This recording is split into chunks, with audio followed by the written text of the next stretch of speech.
तो सभी भाइयों एवं बहनों को नमस्कार। स्वागत है आपका आपके अपने चैनल सक्सेस जंक्शन एक कदम सफलता की ओर में।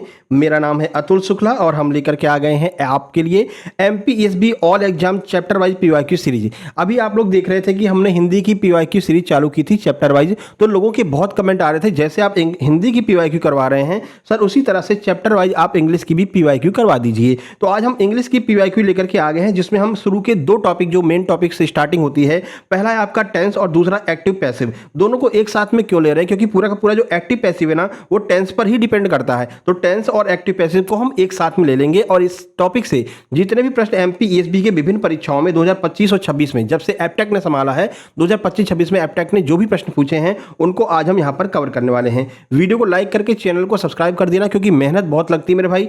हर एक एग्जाम के पेपर को कलेक्ट कीजिए, फिर उसमें से ये ढूंढिए कि टेंस के कौन कौन से प्रश्न है, पहले ये ढूंढिए कि इंग्लिश के कितने प्रश्न हैं, फिर उस इंग्लिश में ढूंढिए कि टेंस के कितने प्रश्न हैं, है ना। तो इस तरह से काफी टाइम लग जाता है, काफी मेहनत लगती है। तो इस मेहनत के लिए आपको वीडियो को लाइक कर देना और चैनल को सब्सक्राइब कर लेना, ठीक है। चलिए शुरुआत करें। आपके एमपी पटवारी, एमपी आरईओ, एमपी सब engineer, MP SI exam, MP group 2 सब ग्रुप 4 इन सभी भर्ती परीक्षाओं के लिए यह वीडियो अति महत्वपूर्ण साबित होने वाली है। चलिए भाई शुरुआत करते हैं। सब्सक्राइब तो आपने कर ही लिया होगा। ये रहा आज का पहला प्रश्न आपके सामने और ये आपका पीवाईक्यू एमपी पटवारी में पूछा गया प्रश्न है। चलिए जल्दी से पढ़ लीजिए फिर हम आपको सॉल्यूशन इसका बताते हैं।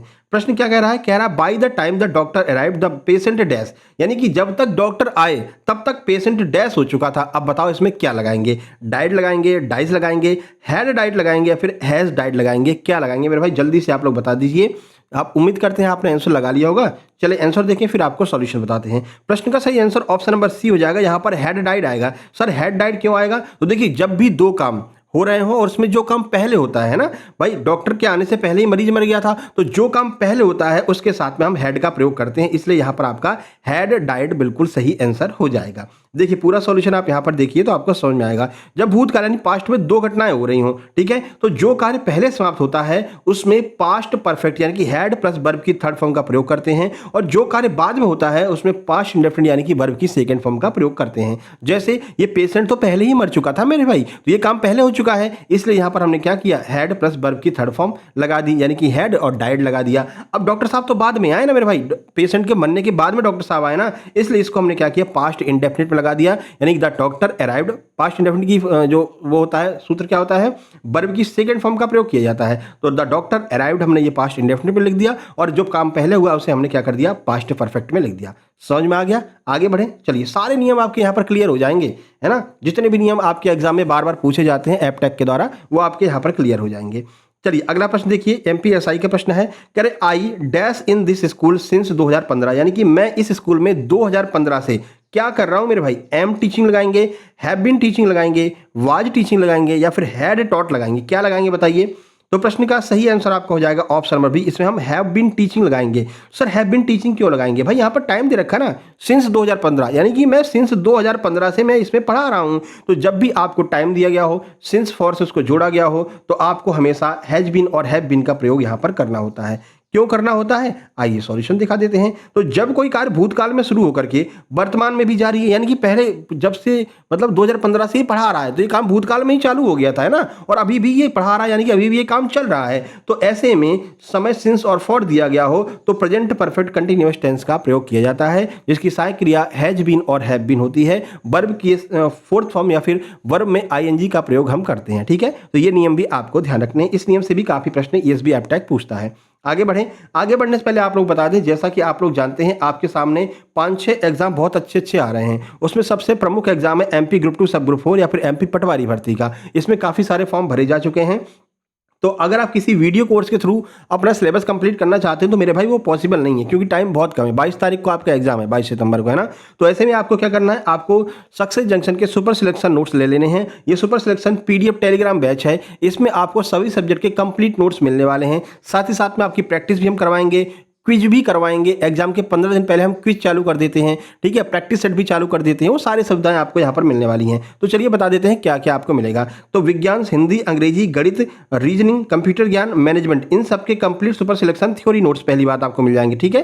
थ्योरी से आप अपना सिलेबस कंप्लीट कर लेंगे। उसके बाद इन सबके आपको पीवाईक्यू मिल जाएंगे, प्रीवियस ईयर क्वेश्चन जो ईएसबी एप्टेक ने पूछे हैं, सब्जेक्ट वाइज पीवाईक्यू मिल जाएंगे। तो पीवाईक्यू से आपको यह एक आइडिया लग जाएगा कि ईएसबी एप्टेक किस तरह के प्रश्न यहाँ से पूछती है। उसके बाद में इन सब सबके चैप्टर वाइज एमसीक्यू भी आपको मिल जाएंगे, जैसा हम अभी करा रहे हैं इसकी भी पीडीएफ आपको इसी में मिल जाएगी, ठीक है। उसके बाद जब आपका ये पूरा बेस क्लियर हो चुका होगा, आपकी थ्योरी क्लियर हो चुकी होगी, फिर सब कुछ आपका जब तैयारी हो जाएगी 15 दिन के अंदर, फिर जब एग्जाम में 15 दिन रह जाएंगे तब हम चालू करेंगे क्या, quiz practice, QUIZ quiz practice हम चालू कर देंगे सभी सब्जेक्ट की। तो एक बेहतरीन तैयारी आपकी यहां पर हो जाएगी।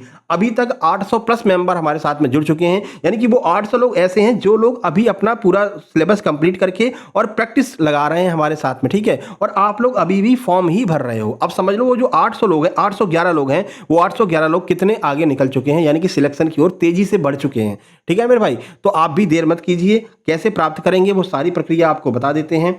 कुछ करना नहीं है, ये QR कोड आपको दिखाई दे रहा है, इसका स्क्रीनशॉट खींच लीजिए। इसी पर आपको 198 का पेमेंट करना है, ठीक है। फिर पेमेंट होने के बाद में उस पेमेंट का स्क्रीनशॉट आपको इस व्हाट्सएप नंबर 7052547003 इस पर आपको सेंड कर देना है। जैसे ही आप स्क्रीनशॉट सेंड करेंगे, इसी नंबर से आपको प्राइवेट टेलीग्राम ग्रुप की लिंक सेंड कर दी जाएगी। उस लिंक पर क्लिक करते ही आप टेलीग्राम ग्रुप में एंट्री कर जाएंगे, एंट्री पा जाएंगे, एडमिशन आपका हो जाएगा। और जैसे ही आप टेलीग्राम ग्रुप में जाएंगे, आपको एक तरफ से सभी सब्जेक्ट के कंप्लीट सेक्शन वाइज नोट्स मिलना चालू हो जाएंगे। सेक्शन वाइज सब कुछ लिखा हुआ है, लास्ट में आपको स्क्रीनशॉट भी दिखा देंगे। तो जो भी सब्जेक्ट आपको पढ़ना होगा उसी सब्जेक्ट पर आप क्लिक करेंगे तो उसकी थ्योरी आपके सामने आ जाएगी, PYQ, MCQ और जो उसकी प्रैक्टिस वीडियो है उसकी भी लिंक आपको वहां पर मिल जाएगी। तो आप बेहतरीन तरीके से सारी तैयारी करते हुए चलेंगे, ठीक है मेरे भाई, समझ में आ गया। अब इसके अलावा और कुछ एग्जाम्स हैं आपके सामने, जैसे कि MP REO का एग्जाम है, वो भी 17 तारीख को होने वाला है। तो MP REO के कंप्लीट सुपर सिलेक्शन नोट्स कृषि विस्तार अधिकारी के मात्र 199 रुपए में उपलब्ध हैं। इसी प्रक्रिया के द्वारा आप MP REO के नोट्स भी प्राप्त कर सकते हैं, जिसमें CSET और एग्रीकल्चर दोनों आपको मिलने वाला है, ठीक है। इसके अलावा MP सब इंजीनियर के जो नॉन टेक वाला है, वो नॉन टेक वाला आपका MP सब इंजीनियर का 197 रुपए में मिलने वाला है। MP सब इंजीनियर नॉन टेक के पूरे आपको सब्जेक्ट मिल जाएंगे। इसके अलावा MP पुलिस कांस्टेबल का रक्षक PDF बैच हमने चालू कर दिया है। रक्षक PDF टेलीग्राम बैच है जो आपको मात्र 189 रुपए मिल रहा है। MP पुलिस कांस्टेबल की बेहतरीन तैयारी आप इसमें कर सकते हैं, इसी प्रक्रिया के द्वारा पेमेंट करके और इस नंबर पर स्क्रीनशॉट भेज करके आप अपने नोट्स प्राप्त कर सकते हैं और टेलीग्राम बैच में एडमिशन ले सकते हैं और सिलेक्शन की ओर एक कदम बढ़ा सकते हैं, ठीक है मेरे भाई। सारी बातें समझ में आ गई। चलिए अब आगे बढ़ते हैं, जल्दी से नोट्स लेकर के ग्रुप में शामिल हो जाइए। चलो अगला प्रश्न, प्रश्न नंबर 3 ये रहा आपके सामने। देखिए प्रश्न नंबर 3 क्या है, फॉरेस्ट गार्ड में पूछा गया है। कह रहे हैं she usually dash to the temple on Monday, यानी कि वो ज्यादातर मंडे को टेम्पल जाता है। बताइए क्या हो जाएगा यहाँ पर, गो लगाएंगे, गोज लगाएंगे, इज गोइंग या वेंट लगाएंगे, क्या लगाएंगे भाई, जल्दी से लगा लीजिए आंसर। प्रश्न का सही आंसर आपका ऑप्शन नंबर बी हो जाएगा, गोज लगाएंगे। क्यों, क्योंकि वो इसकी आदत है भाई। यूजुअली शब्द आ गया ना, यूजुअली शब्द का क्या अर्थ होता है, यूजुअली शब्द का अर्थ होता है कि वो उसकी आदत है। और जब भी आदत के बारे में अगर कोई बात बताई जाए तो हमेशा हमेशा प्रेजेंट कंटिन्यू वो प्रेजेंट इंडेफिनिट का हम प्रयोग करते हैं। ये बात आपको ध्यान रखना है। जैसे पृथ्वी सूर्य के चक्कर लगाती है तो भाई ये बिल्कुल कंटिन्यूअस बात हो गई, ये पृथ्वी की आदत भी है और ये एक प्राकृतिक घटना भी होगी। नेचुरल जो चीजें होती है उसमें भी हम क्या करते हैं, PI लगाते हैं, प्रेजेंट इंडेफिनिट का प्रयोग करते हैं, है ना। हमें सुबह दौड़ने की आदत है तो ये आदत बता दे तो समझ लीजिए प्रेजेंट इंडेफिनिट का प्रयोग करेंगे। इसलिए आपका ऑप्शन नंबर बी गोज का प्रयोग करेंगे। अब सर गोज ही क्यों लगाया है वो आपको बता देते हैं। देखिए प्रेजेंट इंडेफिनिट का नियम होता है कि अगर सिंगुलर सब्जेक्ट है तो उसके साथ में आप सहायक क्रिया में एस या ईएस को आपको जोड़ना ही पड़ेगा। अगर प्लूरल है तो उसमें आप कुछ नहीं करेंगे, वर्ब की फर्स्ट फॉर्म जैसे का तैसा लिख देंगे, ठीक है। तो यहां पर आप देख रहे थे कि सी क्या थी, एक सिंगुलर थी, इसलिए यहां पर हमने ईएस का प्रयोग कर दिया है, ठीक है।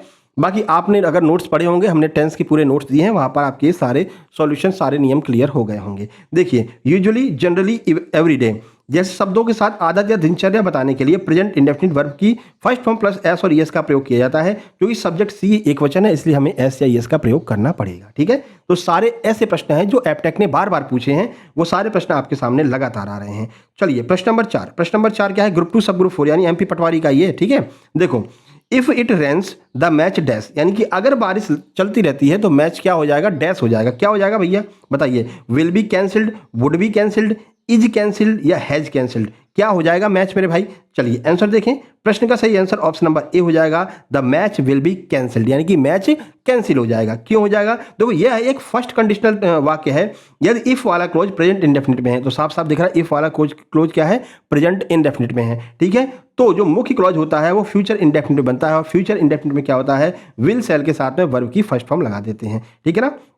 तो इस वजह से आपका यहाँ पर क्या हो जाएगा, ऑप्शन नंबर ए हो जाएगा, विल बी कैंसिल। आगे बढ़े, चलिए अगला प्रश्न देखिए।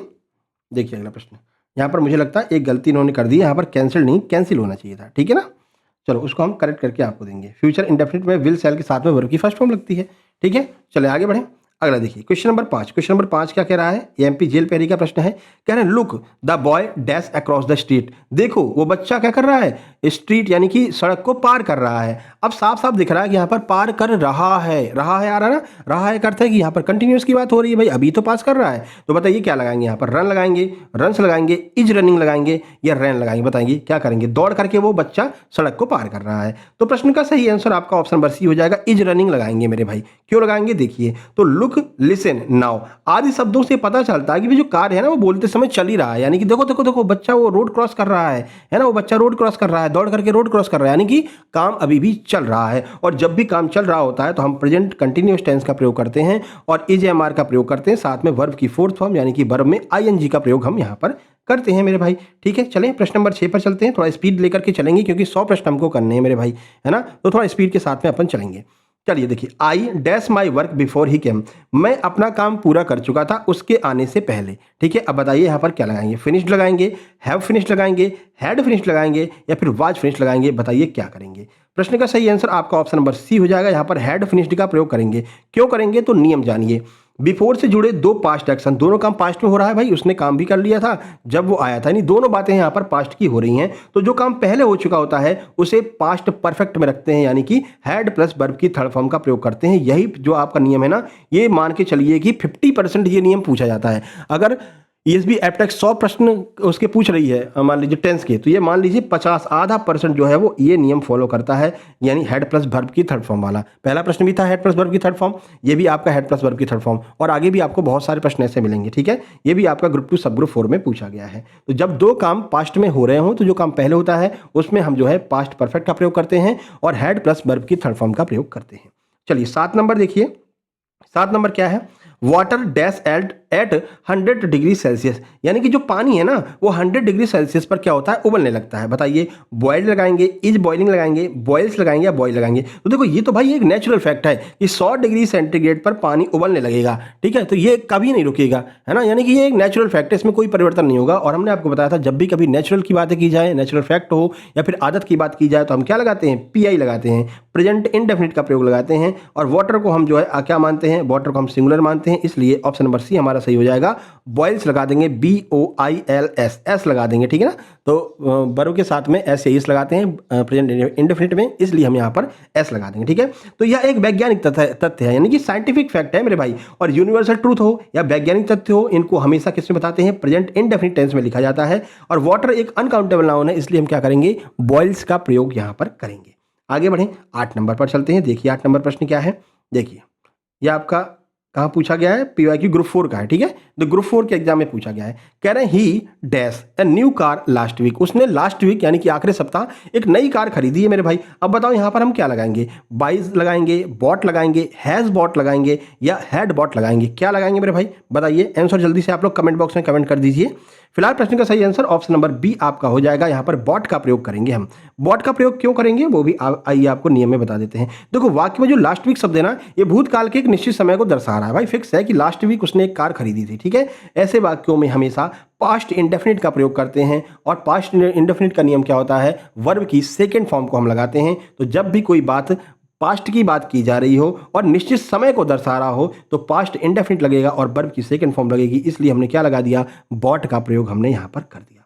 9 नंबर पर चलें। 9 नंबर देखिए, 9 नंबर क्या कह रहा है? ये आपका एमपी पटवारी का ही पूछा गया प्रश्न है। देखिए 9 नंबर प्रश्न क्या कह रहा है? कह रहे हैं मेरे भाई व्हाइल सी वाज कुकिंग, यानी कि जब वो पका रही थी द टेलीफोन डैश, तो टेलीफोन हो गया, क्या हो गया मेरे भाई? यानी कि जब वो खाना पका रही थी द टेलीफोन क्या होगा? रिंग्स होगा, रिंग होगा, रैंग होगा, वाज रिंगिंग होगा। किसका प्रयोग हम यहाँ पर करेंगे? जल्दी से बता दीजिए आप। तो प्रश्न का सही आंसर आपका हो जाएगा रैंग, ऑप्शन नंबर सी यहाँ पर हो जाएगा। यानी जब वो खाना पका रही थी ना तभी फोन बजा, क्या होगा? फोन बजा। तो यहाँ पर आप क्या करेंगे? वर्ब की सेकंड फॉर्म का प्रयोग करेंगे। देखो यहाँ पर भी दोनों काम भूतकाल में ही हो रहा है भाई। खाना पका रही थी तभी फोन बज गया, तो दोनों काम भूतकाल के हैं और दोनों काम भूतकाल के कंटिन्यूअस के हैं। यानी कि जो काम चल रहा है उसी बीच कोई दूसरी घटना अगर घट जाती है तो बीच में घटने वाली घटना के लिए पास्ट इंडेफिनिट का प्रयोग करते हैं। यानी कि काम चल रहा था, खाना पक रहा था, बीच में फोन बज गया, तो यहाँ पर हम पीआई का पास्ट वाली पीआई का प्रयोग करेंगे, पास्ट इंडेफिनिट का प्रयोग करेंगे। और पास्ट इंडेफिनिट कहता है कि वर्ब की सेकंड फॉर्म का हमें प्रयोग करना होता है, तो यहाँ पर रैंक का प्रयोग कर देंगे, द टेलीफोन रैंक। आगे बढ़ें, 10 नंबर पर चलते हैं। देखिए एमपीएसआई का पीवाईक्यू है we dash for you for 2 hours when you finally arrived, यानी कि मैं तुम्हारा क्या कर रही थी, इंतजार कर रही थी 2 घंटे से, व्हेन यू फाइनली अराइव्ड, चलो तुम फाइनली आ गए हो। अब यहाँ पर क्या लगाएंगे बताइए, are waiting, were waiting, have been waiting या हैड बीन वेटिंग, बताइए यहाँ पर हम क्या लगाएंगे क्वेश्चन नंबर 10 में। तो यहाँ आपका ऑप्शन नंबर हैड बीन हो जाना चाहिए, ऑप्शन नंबर डी हो जाएगा। हैड बीन का प्रयोग हम यहाँ पर करेंगे, हैड बीन वेटिंग का प्रयोग करेंगे। सर ऐसा क्यों करेंगे, पास्ट की घटना है इसलिए करेंगे। देखो जब भूतकाल में कोई कार्य किसी निश्चित समय से चल रहा है, भाई वो 2 घंटे से तुम्हारा इंतजार कर रही थी, तुम गए नहीं है, तो ठीक है, तो वो नहीं है, वी है, यानी हम लोग हैं, बहुत सारे लोग हैं, मित्री नहीं है, बहुत सारे लोग हैं, ठीक है। नहीं सोच रहे हो मित्री इंतजार कर रही थी, नहीं भैया, बहुत सारे लोग हैं, यहाँ पर वी लिखा हुआ है कि हम लोग इंतजार कर रहे थे, ठीक है। तो हैड बीन वेटिंग करेंगे, तो जब भूतकाल में कोई कार्य निश्चित समय से चल रहा हो और फिर दूसरी घटना हुई हो, ठीक है, तो वहाँ पास्ट परफेक्ट कंटिन्यूअस टेंस का प्रयोग यहाँ पर किया जाता है, और इसलिए हम यहाँ पर हैड बीन वेटिंग का प्रयोग कर रहे होंगे। आगे बढ़ें, क्वेश्चन नंबर 11। क्वेश्चन नंबर 11 देखिए, एमपी फॉरेस्ट गार्ड का पूछा गया प्रश्न है, ईएसबी का। देखिए कह रहे हैं कि डोंट डिस्टर्ब हिम, उसे डिस्टर्ब मत करो, ही डैश हिज होमवर्क, वो अपना होमवर्क कर रहा है मेरे भाई। बताइए डज लगाएंगे, इज डूइंग लगाएंगे, डिड लगाएंगे या फिर हैज डन लगाएंगे, बताइए क्या कह रहे हैं कि वो अभी कर रहा है, उसे डिस्टर्ब मत करो मेरे भाई, अभी डिस्टर्ब मत करो। कब डिस्टर्ब करोगे, पास्ट में तो डिस्टर्ब करोगे नहीं, फ्यूचर में तो डिस्टर्ब करोगे नहीं, अभी तो करोगे भाई, वो बैठ करके पढ़ रहा है, ठीक है। तो और उसकी मम्मी कह रही बेटा उसको डिस्टर्ब मत करो, यानी कि वो काम अभी कर रहा है, तो प्रेजेंट कंटिन्यूअस की बात यहाँ पर हो रही है, इसलिए हम यहाँ पर क्या लगाएंगे, ऑप्शन बी इज डूइंग का प्रयोग हम यहाँ पर कर रहे हैं, ठीक है। सॉल्यूशन आप यहाँ पर देखिए, वर्तमान में कोई काम जारी है, इसलिए हम यहाँ पर प्रेजेंट इन कंटिन्यूअस का प्रयोग करेंगे और इज डूइंग का प्रयोग करेंगे। देखो डबल फिलर आ गए, डबल फिलर वाले भी क्वेश्चंस पूछे जाते हैं मेरे भाई। कह रहे I dash never dash such a beautiful place before, यानी कि मैंने इतना खूबसूरत जो स्थान है पहले कभी नहीं देखा था। अब बताइए क्या लगाएंगे, हैव सीन लगाएंगे, हैड सीन लगाएंगे, एम सीन लगाएंगे या डू सी लगाएंगे, क्या लगाएंगे बताइए, इसका आंसर क्या होना चाहिए क्वेश्चन नंबर 12 का। तो सही आंसर इसका आपका हो जाएगा ऑप्शन नंबर ए। पहली बात क्योंकि आई जो है बहुवचन है, इसके साथ में हैव का प्रयोग करेंगे, ठीक है। जब हमने हैव का प्रयोग कर दिया तो एम गया, डू गया, ठीक है। उसके बाद में नेवर के बाद में अब हैड लगा दिया भाई, हैव लगा दिया, तो हैज हैव के साथ में क्या लगते हैं, वर्ब की थर्ड फॉर्म लगाते हैं, तो यहाँ पर सीन लग जाएगा, ठीक है। तो I have seen never seen, मैंने इतना खूबसूरत स्थान पहले कभी नहीं देखा था, तो I have never seen such a beautiful place before. तो देखो नेवर हो, एवर हो, जस्ट हो, येट हो, आदि का प्रयोग अक्सर प्रेजेंट परफेक्ट टेंस के लिए ही किया जाता है, और प्रेजेंट परफेक्ट टेंस का क्या रूल होता है, हैज हैव के साथ में वर्ब की थर्ड फॉर्म का प्रयोग करते हैं, तो भाई आई के साथ में हैव का प्रयोग करेंगे और वर्ब की थर्ड फॉर्म सीन का प्रयोग कर देंगे, ठीक है। तो यहाँ पर अनुभव बताने की बात की मैंने, भैया ऐसा खूबसूरत स्थान पहले कभी नहीं देखा था, तो ये शब्द आपको ध्यान रखने हैं, नेवर एवर जस्ट येट, इसका प्रयोग अक्सर प्रेजेंट परफेक्ट टेंस में ही किया जाता है। तो जब कभी ये आपके सामने टकराएं तो समझ लेना प्रेजेंट परफेक्ट टेंस की बात की जा रही है, और हम क्या करेंगे, हैज हैव के साथ में वर्ब की थर्ड फॉर्म लगा देंगे मेरे भाई। आगे बढ़ें, अब वीडियो पसंद आ रहा है, सब कुछ अच्छा लग रहा है, तो क्यों नहीं लाइक कर रहे हो, जल्दी से वीडियो को लाइक कर दीजिए और शेयर कर दीजिए अपने सभी दोस्तों के पास में। अभी कल हमने हिंदी कराई थी, है ना, हिंदी के पीवाईक्यू चैप्टर वाइज कराए थे मेरे भाई, लेकिन आज हमने देखा तो मात्र 1600 व्यूज़ उस पर आए हैं, मात्र 1600। अब समझिए 24 घंटे से ऊपर हो रहा है। क्या अन्य किसी लोगों के साथ में आप ऐसा ही करते हैं, यानी शेयर नहीं करते हैं, लाइक नहीं करते हैं या कोई कमेंट नहीं करते हैं, बताइए। अगर आप इंटरेस्ट दिखाएंगे तभी हमारा इंटरेस्ट जगेगा और यूट्यूब का भी इंटरेस्ट जगेगा, वो भी आपके वीडियो को दूर दूर तक पहुँचाएगा। तो इसमें सब कुछ आपके ऊपर डिपेंड करता है, कोई पैसा नहीं लगता लाइक करने का, ना ही शेयर करने का कोई पैसा लगता है ना। तो जल्दी से लाइक करके वीडियो को शेयर कर दीजिए, जल्दी से कर दीजिए। चलो कर दो पहले, उसके बाद अगला प्रश्न पढ़ाते हैं, जल्दी से कर दो। बताओ शेयर कैसे करना, पता ही है ना भाई, नीचे एक आपको एरो का निशान दिख रहा होगा इस तरह का, है ना, उसी पर क्लिक कीजिए, शेयर का ऑप्शन आ जाएगा, व्हाट्सएप खुल जाएगा, टेलीग्राम खुल जाएगा, सब खुल जाएगा, जिसमें जाओ उसी में पेस्ट करके वापस आ जाओ। अब आ गए, चले शुरू करें, चलिए। 13 number, the train dash before we reach the station, भैया ट्रेन जा चुकी थी मेरे स्टेशन पहुंचने से पहले। अब बताओ इसमें क्या करेंगे, वही बात हो रही ना, पास्ट की सारी बातें हो रही हैं, वो नियम जो हमने 50% वाला बताया था, सारी बातें पास्ट में हो रही हैं, तो जो काम पहले खत्म होगा उसके साथ में क्या लगा देंगे, हैड लेफ्ट लगा देंगे, ठीक है। चलो देख लेते हैं, the train had left before we reach the station, यानी ट्रेन जा चुकी थी जब हम कहाँ पहुंचे, स्टेशन पहुंचे थे, तो ऑप्शन नंबर डी हमारा बिल्कुल सही आंसर यहाँ पर हो जाएगा। पास्ट के 2 एक्शन में जो पहले एक्शन होता है उसके साथ में हम हैड प्लस वर्ब की थर्ड फॉर्म का प्रयोग करते हैं, पास्ट परफेक्ट टेंस का प्रयोग करते हैं।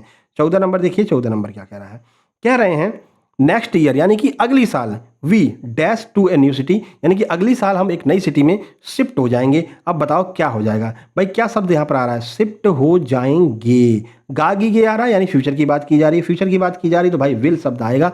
विल जो है साइक्रिया का प्रयोग हम करते हैं फ्यूचर के लिए, तो विल यहाँ पर कहाँ पर दिया गया, आप देख सकते हैं केवल ऑप्शन नंबर डी में दिया गया है, ऑप्शन नंबर डी ही आपका आंसर हो जाएगा। We will shift to a new city, हम एक नई सिटी में आगे शिफ्ट हो जाएंगे। 15 नंबर देखिए, 15 नंबर क्या कह रहा है, कह रहे by the end of this month, यानी कि इस महीने के अंत तक आई डैश दिस प्रोजेक्ट, मैं इस प्रोजेक्ट को खत्म कर लूंगा। अब बताइए इसमें क्या लगाएंगे, will completed, will complete, will have completed, complete या फिर हैव कंप्लीटेड, किसका प्रयोग यहां पर करेंगे? सही आंसर आपका हो जाएगा, ये आपका जेल पहरी का प्रश्न है, सही आंसर ऑप्शन नंबर बी हो जाएगा, विल हैव कंप्लीटेड का प्रयोग करेंगे, ऑप्शन बी आपका सही आंसर होगा। क्यों होगा बी, आइए आपको दिखा देते हैं। तो जब भविष्य में किसी निश्चित समय, ठीक है, किसी निश्चित समय की बात की जा रही, बाय द एंड कह रहे हैं भविष्य में, यानी इस महीने के अंत तक कोई कार्य पूरे होने की बात की जा रही है, तो फ्यूचर परफेक्ट टेंस का प्रयोग किया जाएगा और विल हैव के साथ में वर्ब की थर्ड फॉर्म लगाएंगे, क्योंकि यहां पर टाइम भी दिया गया है, by the end of this month दिया गया है, तो इस वजह से हम विल हैव के साथ में वर्ब की थर्ड फॉर्म लगा रहे होंगे और फ्यूचर परफेक्ट टेंस का यहां पर प्रयोग हो रहा है।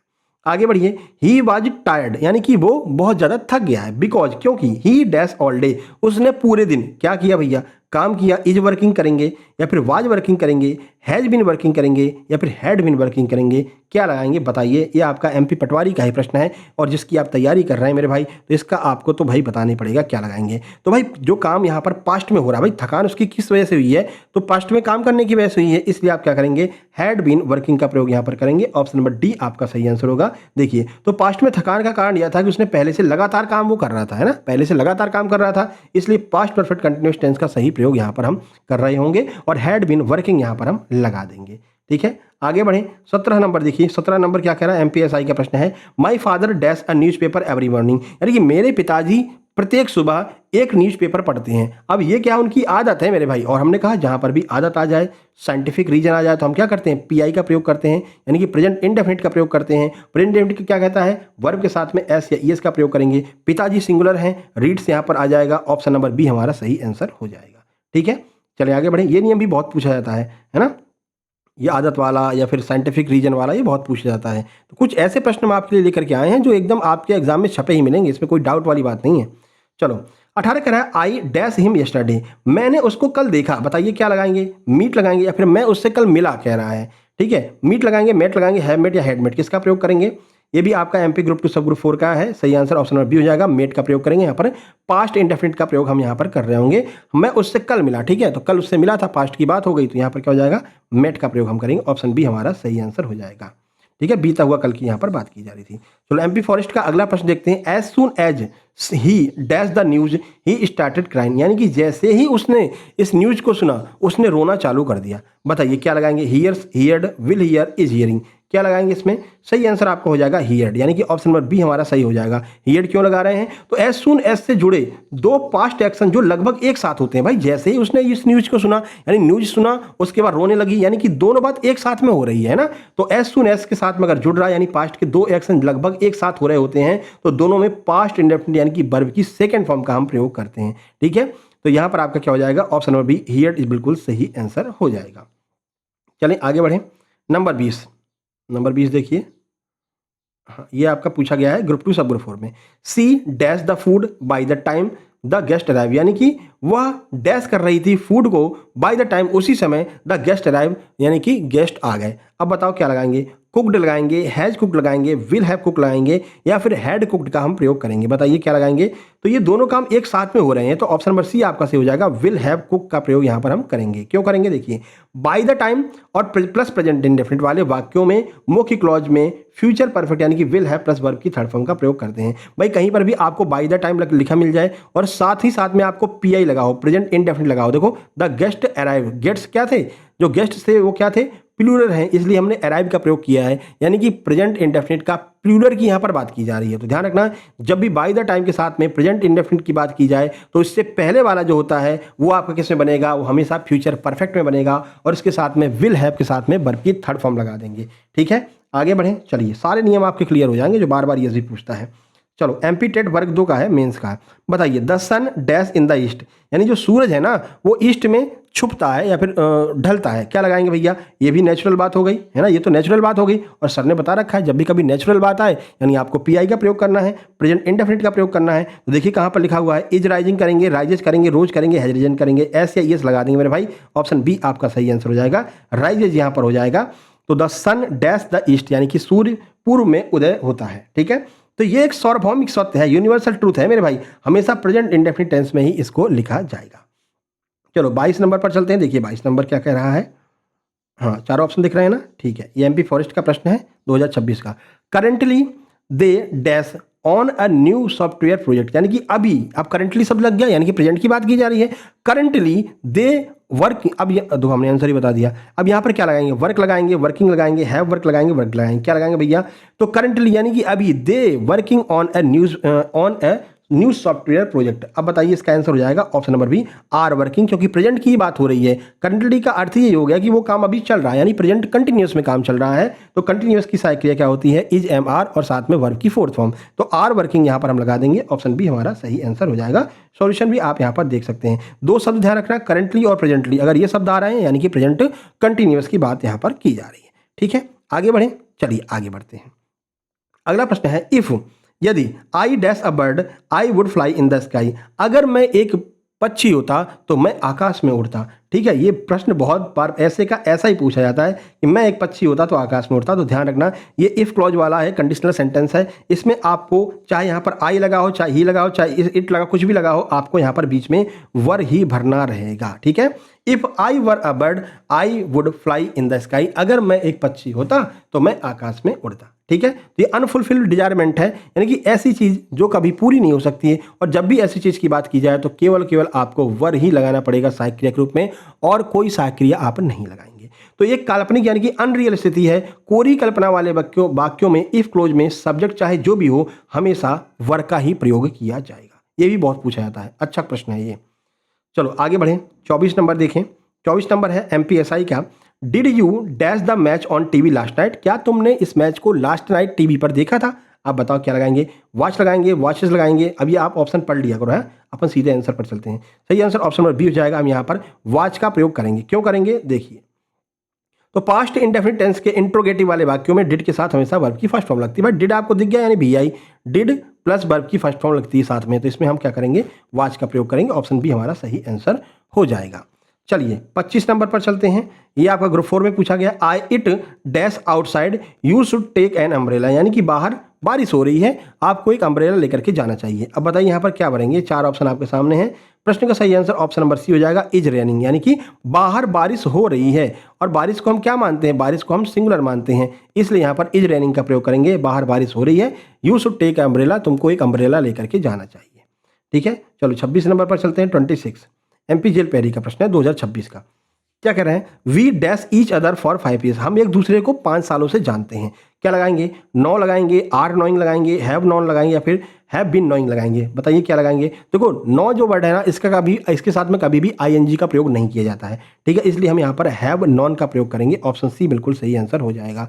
टाइम भी दे रखा है, देखिए नो एक स्टैटिक वर्ब है जिसका कंटिन्यूअस फॉर्म नोइंग सामान्यतः इस्तेमाल में नहीं लाया जाता है। ठीक है, इसलिए प्रेजेंट परफेक्ट कंटिन्यूअस के बजाय प्रेजेंट परफेक्ट का प्रयोग करेंगे, यानी कि हैव नॉन का प्रयोग हम यहाँ पर करेंगे। हैव नॉन आपका ऑप्शन नंबर सी बिल्कुल सही आंसर हो जाएगा। अगला देखिए 27 नंबर। 27 नंबर क्या है, एमपी फॉरेस्ट में पूछा गया 2026 में। 2026 एमपी फॉरेस्ट, जितने भी प्रश्न हैं वो आपके 2026 के या 2025 जब से एपटेक ने एग्जाम कराना शुरू किया है उसके ही चैप्टर वाइज लाए हैं हम। ठीक है, देखिए when I reach the cinema, यानी कि जब हम लोग सिनेमा पहुंचे, द मूवी डैश। अब बताइए मूवी क्या हो चुकी थी, started, was starting, had started, या फिर हैड स्टार्टेड, क्या हो जाएगा भाई बताइए। बहुत महत्वपूर्ण है ये 50% वाला रूल। तो जब हम सिनेमा पहुंचे, यानी कि हम सिनेमा पहुंच ही रहे थे कि मूवी क्या हो गई थी, चालू हो चुकी थी, यानी कि दोनों काम पास्ट में हो रहे हैं। हैड स्टार्टेड का प्रयोग किया जाएगा, 50% रूल यहाँ पर काम करेगा। ठीक है, सिनेमा पहुंचने से पहले ही मूवी चालू हो चुकी थी, तो जो काम पहले हो गया उसके साथ में हम क्या करेंगे, पास्ट परफेक्ट का प्रयोग करेंगे और हैड प्लस वर्ब 3 का प्रयोग करेंगे। 28 नंबर देखिए, पटवारी का प्रश्न है, ही डैश फॉर लंदन टुनाइट, यानी कि वो लंदन, अब ही डैश फॉर लंदन टुनाइट, वो लंदन के लिए निकलेगा आज रात को। क्या लगाएंगे, leave, left, is living, has left. बताइए क्या लगाएंगे यहाँ पर। तो यहाँ पर भी आपको देख रहे हैं, आप टाइम दे रखा है उसने, तो यहाँ पर इज लिविंग का प्रयोग करेंगे, यानी कि वो आज लंदन के लिए निकल रहा है। टू नाइट का मतलब है आज रात को निकल रहा है। ठीक है, यानी कि अब चीज आज निकलने ही वाला है, वो बस निकलने ही वाली है, इसलिए बस हम क्या करेंगे, इज लिविंग का प्रयोग यहाँ पर करेंगे। तो निकट भविष्य की पूर्व नियोजित, प्री प्लान योजना की बताने के लिए प्रेजेंट कंटिन्यूअस का प्रयोग किया जाता है कि अभी आज इसने प्लान बनाया है और आज रात को ये निकल रहा है। यानी कि अगर निकट भविष्य में कोई पहले से प्लान किया गया हो, वो घटना हो रही हो, तो प्रेजेंट कंटिन्यूअस का प्रयोग करेंगे, और इसलिए हम यहाँ पर जो है इज लिविंग का प्रयोग यहाँ पर हम कर रहे हैं। आगे बढ़े 29 नंबर देखिए, 29 क्या कह रहा है, एक मिनट छोटा कर दें, अभी साफ साफ दिख रहा है ना। ठीक है, एम्पिटेड वर्ग 3 का क्वेश्चन है। कह रहे हैं कि आई dash my homework now I can play, मैंने अपना होमवर्क कर लिया मेरे भाई, अब मैं खेल सकता हूँ। बताइए, डू लगाएंगे, डिड लगाएंगे, हैव डन या फिर हैड डन, किसका प्रयोग करेंगे? सही आंसर आपका ऑप्शन नंबर सी हो जाएगा। हैव डन का हम यहाँ पर प्रयोग करेंगे। I have done my homework, मैं अपना होमवर्क कर चुका हूँ मेरे भाई। ठीक है, होमवर्क कर लिया है, अब भाई मैं जा रहा हूँ खेलने, यानी कि आई कैन प्ले, अब मैं खेल सकता हूँ। Now I can play. देखिए, तो कार्य यानी होमवर्क पूरा हो चुका है और उसका प्रभाव वर्तमान में यानी नाउ आई कैन प्ले पर है। ऐसे कार्यों के लिए प्रेजेंट परफेक्ट टेंस का प्रयोग करते हैं। जब कोई काम पूरा हो और उसका जो प्रभाव है वो प्रेजेंट की चीज़ों पर पड़ रहा हो, वहाँ पर प्रेजेंट परफेक्ट का प्रयोग हम यहाँ पर करते हैं। ठीक है, आगे बढ़ें, 30 नंबर पर चलते हैं। ये आपका एमपी जेल पहरी 2026 का है। देखिए क्या कह रहे हैं, they dash the bridge since last year, यानी कि उन्होंने इस ब्रिज को लास्ट ईयर यानी कि पिछले ही साल बनाया। क्या करेंगे? बिल्ड करेंगे, आर बिल्डिंग करेंगे, हैव बीन बिल्डिंग करेंगे या फिर हैड बिल्ड करेंगे। बताइए क्या किया है?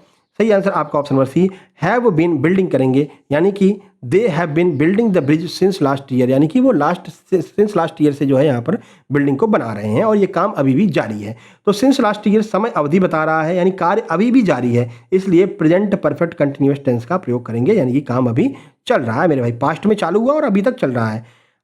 आगे बढ़िए भैया, ये आपका एमपीएसआई का पीवाईक्यू है। इफ यू वर्क हार्ड, अगर तुम कठिन परिश्रम करोगे, यू डैश द एग्जाम, तुम एग्जाम को कर लोगे। क्या कर लोगे भैया? पास्ड कर लोगे, पास कर लोगे, विल पास या फिर वुड पास, किसका प्रयोग करेंगे? सही आंसर आपका option number C, you will pass the exam, तुम एग्जाम को पास कर लोगे। गे आ रहा है, यानी जब गागी गे आता है तो क्या करते हैं? फ्यूचर की बात करते हैं और फ्यूचर के लिए हम विल और शैल का प्रयोग करते हैं, इसलिए यहाँ पर विल पास का प्रयोग सही हो जाएगा। तो फर्स्ट कंडीशनल वाक्य है इफ क्लॉज प्रेजेंट इंडेफिनिट में है, अतः परिणाम बताने वाला जो क्लॉज होगा वो किस में होगा? फ्यूचर इंडेफिनिट में होगा। तो जब भी पहला वाला जो इफ के साथ मगर कोई भी वाक्य शुरू हो रहा हो, पहला वाक्य प्रेजेंट इंडेफिनिट पीआई में हो, तो जो सेकंड वाला होगा वो एफआई में होगा, यानी कि फ्यूचर इंडेफिनिट में होगा। यह बात आपको ध्यान रखनी है, ये नियम आपको ध्यान रखना है। ठीक है, चलें 32 नंबर पर। 32 नंबर देखिए, सब ग्रुप 4 का है, ग्रुप 2 सब ग्रुप 4 का। While we dash football it starting raining, यानी कि हम लोग फुटबॉल खेल रहे थे कि तभी बारिश होना चालू हो गई। बताइए, प्ले लगाएंगे, प्लेट लगाएंगे, वर प्लेइंग, हैव प्लेट, क्या लगाएंगे भैया? सही आंसर आपका हो जाएगा option number C, we were playing, यानी कि हम लोग बस फुटबॉल खेल ही रहे थे कि पानी बरसना चालू हो गया था। 33 देखिए, 33 नंबर, ये भी ग्रुप 2 सब ग्रुप 4 का। सी ऑलवेज डैश एक्सक्यूज, यानी कि ये जो है हमेशा यही जो है बहाना बनाती है। बताइए क्या बहाना बनाती है? मेक करेंगे, इज मेकिंग, मेक्स या फिर हैज मेड, क्या करेंगे भैया यहाँ पर? सही आंसर आपका ऑप्शन नंबर सी, मेक्स हो जाएगा। क्यों? क्योंकि ये उसकी आदत है भैया, वो हमेशा यही बहाना बनाती है। ऑलवेज लग गया ना, ऑलवेज का मतलब वो हमेशा उसकी आदत बता रहा है, इस वजह से हम यहाँ पर मेक्स का प्रयोग करेंगे, प्रेजेंट इंडेफिनिट का प्रयोग करेंगे। ठीक है, आगे बढ़ें, चलिए सारे नियम क्लियर हो रहे हैं ना मेरे भाई। चलें 34 नंबर देखिए, एमपी पटवारी का। Columbus dash America in 1492, Columbus ने अमेरिका को 1492 में खोजा। क्या लगाएंगे? डिस्कवर्ड, डिस्कवर्ड, हैज डिस्कवर्ड या फिर हैड डिस्कवर्ड। बताइए क्या लगाएंगे? सही answer option number B, discovered हम यहाँ पर लगा देंगे, यानी कि पास्ट इंडेफिनिट की बात यहाँ पर की जा रही है। ऐतिहासिक घटनाओं, हिस्टोरिकल इवेंट या भूतकाल की किसी निश्चित वर्ष की बात होने पर हम पास्ट इंडेफिनिट का प्रयोग करते हैं। ये भूतकाल की बात की जा रही, 1492 में उसने क्या किया था? ऐतिहासिक घटना की थी कि अमेरिका को खोजा था। तो जब भी पास्ट की कोई ऐतिहासिक घटना की बात की जाए तो हम यहाँ पर पास्ट इंडेफिनिट का प्रयोग करेंगे, लेकिन अगर प्रेजेंट की किसी ऐतिहासिक घटना या जो है नेचुरल की बातें की जाए, नेचर की बातें की जाए, तो हम वहाँ पर प्रेजेंट इंडेफिनिट का प्रयोग करते हैं। तो यहाँ पर पास्ट की बात की जा रही थी तो पास्ट इंडेफिनिट की बात यहाँ पर हम करेंगे और वर्ब की सेकेंड फॉर्म लगा देंगे। 35 देखिए, 35 नंबर क्या कह रहा है? लिसन, सुनो, समवन डैश द डोर, यानी कि सुनो, कोई जो है डोर पर खड़ा है। ठीक है, समवन डैश द डोर, यानी कि कोई जो है दरवाजे को खटखटा रहा है। क्या करेंगे? नॉक लगाएंगे, नॉक्ड लगाएंगे, इज नॉकिंग करेंगे या फिर हैज नॉक्ड करेंगे। क्या करेंगे भैया? तो भाई कह रहे हैं लिसन, यानी सुनो, यानी कि अभी तुरंत काम चल ही रहा है भाई, चल रहा होगा तभी तो कहेगा कि देखो दरवाजे पर कोई खड़ा है, तो सुनो मेरे भाई, दरवाजे पर कोई खड़ा है, तो तुम जाकर क्या करोगे? दरवाजे को ओपन कर दोगे, खोल दोगे। ठीक है ना? तो लिसन शब्द से स्पष्ट होता कि कार्य बोलते समय, यानी कि एट द मोमेंट हो ही रहा है, वो चल ही रहा है, इसलिए प्रेजेंट कंटिन्यूअस टेंस का प्रयोग यहाँ पर सही सही किया जा सकता है। चलिए 36 नंबर देखिए, 36 है, बाई 2030, यानी कि 2030 में scientist dash a cure of many disease, यानी कि जो साइंटिस्ट लोग हैं वो बहुत सारी डिसीज यानी कि बहुत सारी बीमारियों की दवाई खोज चुके होंगे। क्या करेंगे मेरे भाई? फाइंड लगाएंगे, विल फाइंड लगाएंगे, विल हैव फाउंड लगाएंगे या फिर हैव फाउंड लगाएंगे। क्या करेंगे? सही आंसर ऑप्शन नंबर सी, यहाँ पर हम विल हैव फाउंड लगाएंगे, क्योंकि टाइम भी दे रखा है, बाई 2030 टाइम दे रखा है। तो भविष्य के किसी निश्चित समय बाई 2030 तक कार्य पूरे होने की उम्मीद जताने के लिए फ्यूचर परफेक्ट टेंस का प्रयोग करते हैं, और फ्यूचर परफेक्ट टेंस की सहायक क्रिया विल हैव होती है, साथ में वर्ब की थर्ड फॉर्म का प्रयोग करते हैं। 37 नंबर देखिए, 37, स्पीड थोड़ा सा कंट्रोल करके चलेंगे, बढ़ा करके चलेंगे। क्यों? क्योंकि भाई 100 प्रश्न अपन को करने हैं, अभी टेंस के 50, फिर 50 एक्टिव पैसिव के। I didn't dash him at the party, बताइए यहाँ पर क्या लगाएंगे। I didn't saw him, see him, seen him, seeing him, बताइए क्या लगाएंगे। तो डिडंट का अर्थ होता है डिड नॉट, एक बार इसका फुल फॉर्म ही पूछ लिया था डिडंट का, कह रहे थे डिडंट को हम क्या कहते हैं, did not, does not, do not, तो ये हो जाएगा आपका did not. I did not dash him at the party, तो आप यहाँ पर देख रहे हैं कि डिड लगा हुआ है और डिड के साथ में नॉट लगा हुआ है, यानी कि ये आपका वर्ब की फर्स्ट फॉर्म ही लेगा, वर्ब की फर्स्ट फॉर्म यानी कि सी का प्रयोग करेंगे। I did not see him at the party. ठीक है, आगे बढ़े। चलिए 38 नंबर 38, एक्टिव पैसिव तो चुटकियों में निपट जाएंगे आपके, ठीक है ना। अगर आप इसको अच्छे से कर लेंगे टेंस को, तो एक्टिव पैसिव डायरेक्ट इनडायरेक्ट ये दोनों आपके एकदम टिप पर रहेंगे, यानी जुबान पर रहेंगे, कोई पूछेगा तुरंत आप बता दोगे। अभी देखना, इसको कर रहे हो, अभी एक्टिव पैसिव आप उड़ाते हुए चलोगे। देखो डबल फिलर आ गया है, कह रहे हैं he usually dash well but today he horribly, यानी कि वो हमेशा जो है ज़्यादातर एकदम अच्छा रहता है ना, वेल रहता है, लेकिन आज जो है वो थोड़ा सा डरा डरा हुआ सा लग रहा है। क्यों लग रहा है भैया, वो आगे देखते हैं। पहले ये बताइए यहाँ पर क्या लगाएंगे, सिंग्स लगाएंगे, इस सिंगिंग लगाएंगे, इस सिंगिंग लगाएंगे, सिंग्स लगाएंगे। अब ये चारों पढ़ लीजिए, सही आंसर आपका हो जाएगा ऑप्शन नंबर ए। यहाँ पर सिंग्स का प्रयोग करेंगे। यूजुअली शब्द आ गया ना, यूजुअली, यूजुअली क्या करता है, उसकी आदत बता रहा है, यानी कि ही यूजुअली वेल, यानी कि वो अच्छे से गाता था अभी तक, है ना, अच्छे से गाता था। But today he dash horribly, लेकिन आज वो बहुत हॉरिबली, बहुत घबराहट के साथ में गा रहा है, तो गा रहा है यानी कि इज सिंगिंग का प्रयोग यहाँ पर करेंगे। ठीक है, तो ऑप्शन नंबर आपका ए बिल्कुल सही हो जाएगा। 39 देखिए 39 नंबर, कह रहे my mother dash food when I reached home, मेरी माँ खाना पका रही थी जैसे ही मैं घर पर पहुंचा। अब बताइए क्या करेंगे यहाँ पर, कुकड का प्रयोग करेंगे, is cooking, was cooking, had cooked. सही आंसर आपका हो जाएगा option number C, was cooking का प्रयोग करेंगे, क्योंकि पढ़ते में भी लग रहा था मेरी माँ खाना बना रही थी जब मैं घर पर पहुंचा, तो ऑप्शन नंबर सी आपका बिल्कुल सही आंसर हो जाएगा। तो पास्ट में देखो, जब मैं घर पहुंचा पास्ट है, उसमें माँ खाना बना रही थी यानी कार्य जारी था, तो यहाँ पर हम पास्ट कंटिन्यूअस का प्रयोग करेंगे। ठीक है, तो ये ING लगाएंगे और वाज लगाएंगे। चलिए अगला देखिए, MP पटवारी का प्रश्न है 40 number, we dash our breakfast an hour ago, हमने अपना ब्रेकफास्ट 1 घंटे पहले कर लिया है मेरे भाई। फिनिश लगाएंगे, फिनिश्ड, हैव फिनिश्ड या फिर हैड फिनिश्ड, क्या लगाएंगे। तो देखो यहाँ पर हम देख रहे हैं कि भाई इन्होंने क्या किया, अपना ब्रेकफास्ट 1 घंटे पहले कर लिया है, तो यहाँ पर फिनिश्ड का प्रयोग करेंगे। क्यों, एगो शब्द जो है वो पहले बता रहा है कि कोई भी काम जो है पहले पास्ट में हो चुका है, तो एगो शब्द जहाँ पर भी लगा हो वहाँ पर हम पास्ट इंडेफिनिट का प्रयोग करते हैं, और पास्ट इंडेफिनिट में वर्ब की सेकेंड फॉर्म का प्रयोग करते हैं। ठीक है, 41 पर चलें। 41 देखिए, 41 क्या है, ग्रुप 4 का PYQ है, I dash English for 5 year before I move to London, यानी कि मैं इंग्लिश को 5 सालों से पढ़ा रहा हूँ, बिफोर आई मूव लंदन, यानी कि जब मैं लंदन गया था उससे पहले। बताइए क्या लगाएंगे, स्टडीड। अब ये चारों ऑप्शन है, चारों ऑप्शन आप लोग पढ़ लीजिए, अपन आंसर की ओर चलेंगे। सही आंसर ऑप्शन नंबर डी हो जाएगा, had been studying, I had been studying English for 5 year before I moved to London, यानी कि मैं 5 सालों से इस इंग्लिश को पढ़ रहा हूँ जब मैं लंदन गया था उससे पहले। ठीक है, तो देखिए भूतकाल में किसी निश्चित समय मूव टू लंदन से पहले कोई कार्य लगातार कुछ समय से हो रहा है, इसलिए पास्ट परफेक्ट कंटिन्यूअस टेंस का यहाँ पर प्रयोग किया जाएगा, यानी कि वो लंदन जाने वाला है मेरे भाई। ठीक है, आई मूव्ड टू लंदन, मैं लंदन जाने वाला हूँ, उसके लिए वो तैयारी कर रहा है किसकी, इंग्लिश सीखने की। ठीक है, 42 देखिए, 42 कह रहे हैं लुक एट द क्लाउड्स, यानी कि बादलों की तरफ देखो, इट डैश सून, यानी कि रैनिंग, यानी कि बहुत जल्दी ही बारिश होने वाली है। क्या लगाएंगे, रैन लगाएंगे, रैंस लगाएंगे, इज गोइंग टू रैन या फिर विल हैव रैन।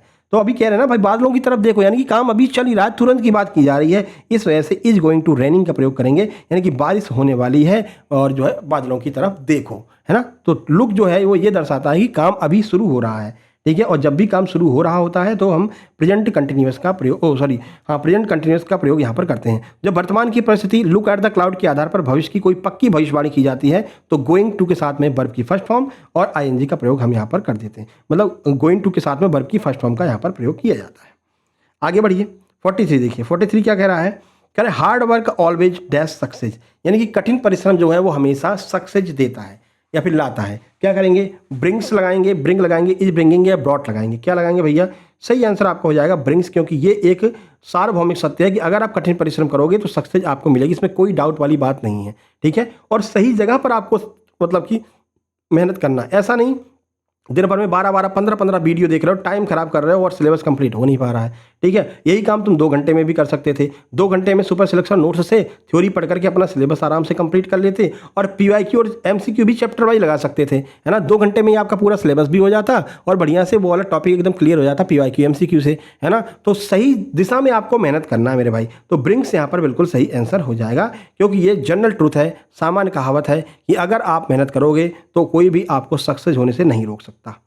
चलिए देखिए एमपीएसआई का है, after he dash his work he went to sleep, यानी कि जैसे ही उसने अपना काम खत्म किया ही वेंट टू स्लीप, यानी कि वो सोने चला गया। बताइए क्या करेंगे? फिनिश्ड। 4 ऑप्शन ये रहे आपके सामने, सही आंसर हो जाएगा आफ्टर मतलब काम करने के बाद में, ठीक है। तो ये आपका ऑप्शन नंबर डी हो जाएगा, हैड फिनिश्ड, है ना। After he had finished his work, यानी कि उसने जैसे ही अपना काम खत्म किया ही वेंट टू स्लीप, सोने चला गया। तो आफ्टर के बाद वाले क्लोज में वह कार्य आता है जो पहले पूरा हो चुका हो, इसलिए उसमें पास्ट परफेक्ट यानी कि हैड प्लस वर्ब 3 का हम यहाँ पर प्रयोग करते हैं।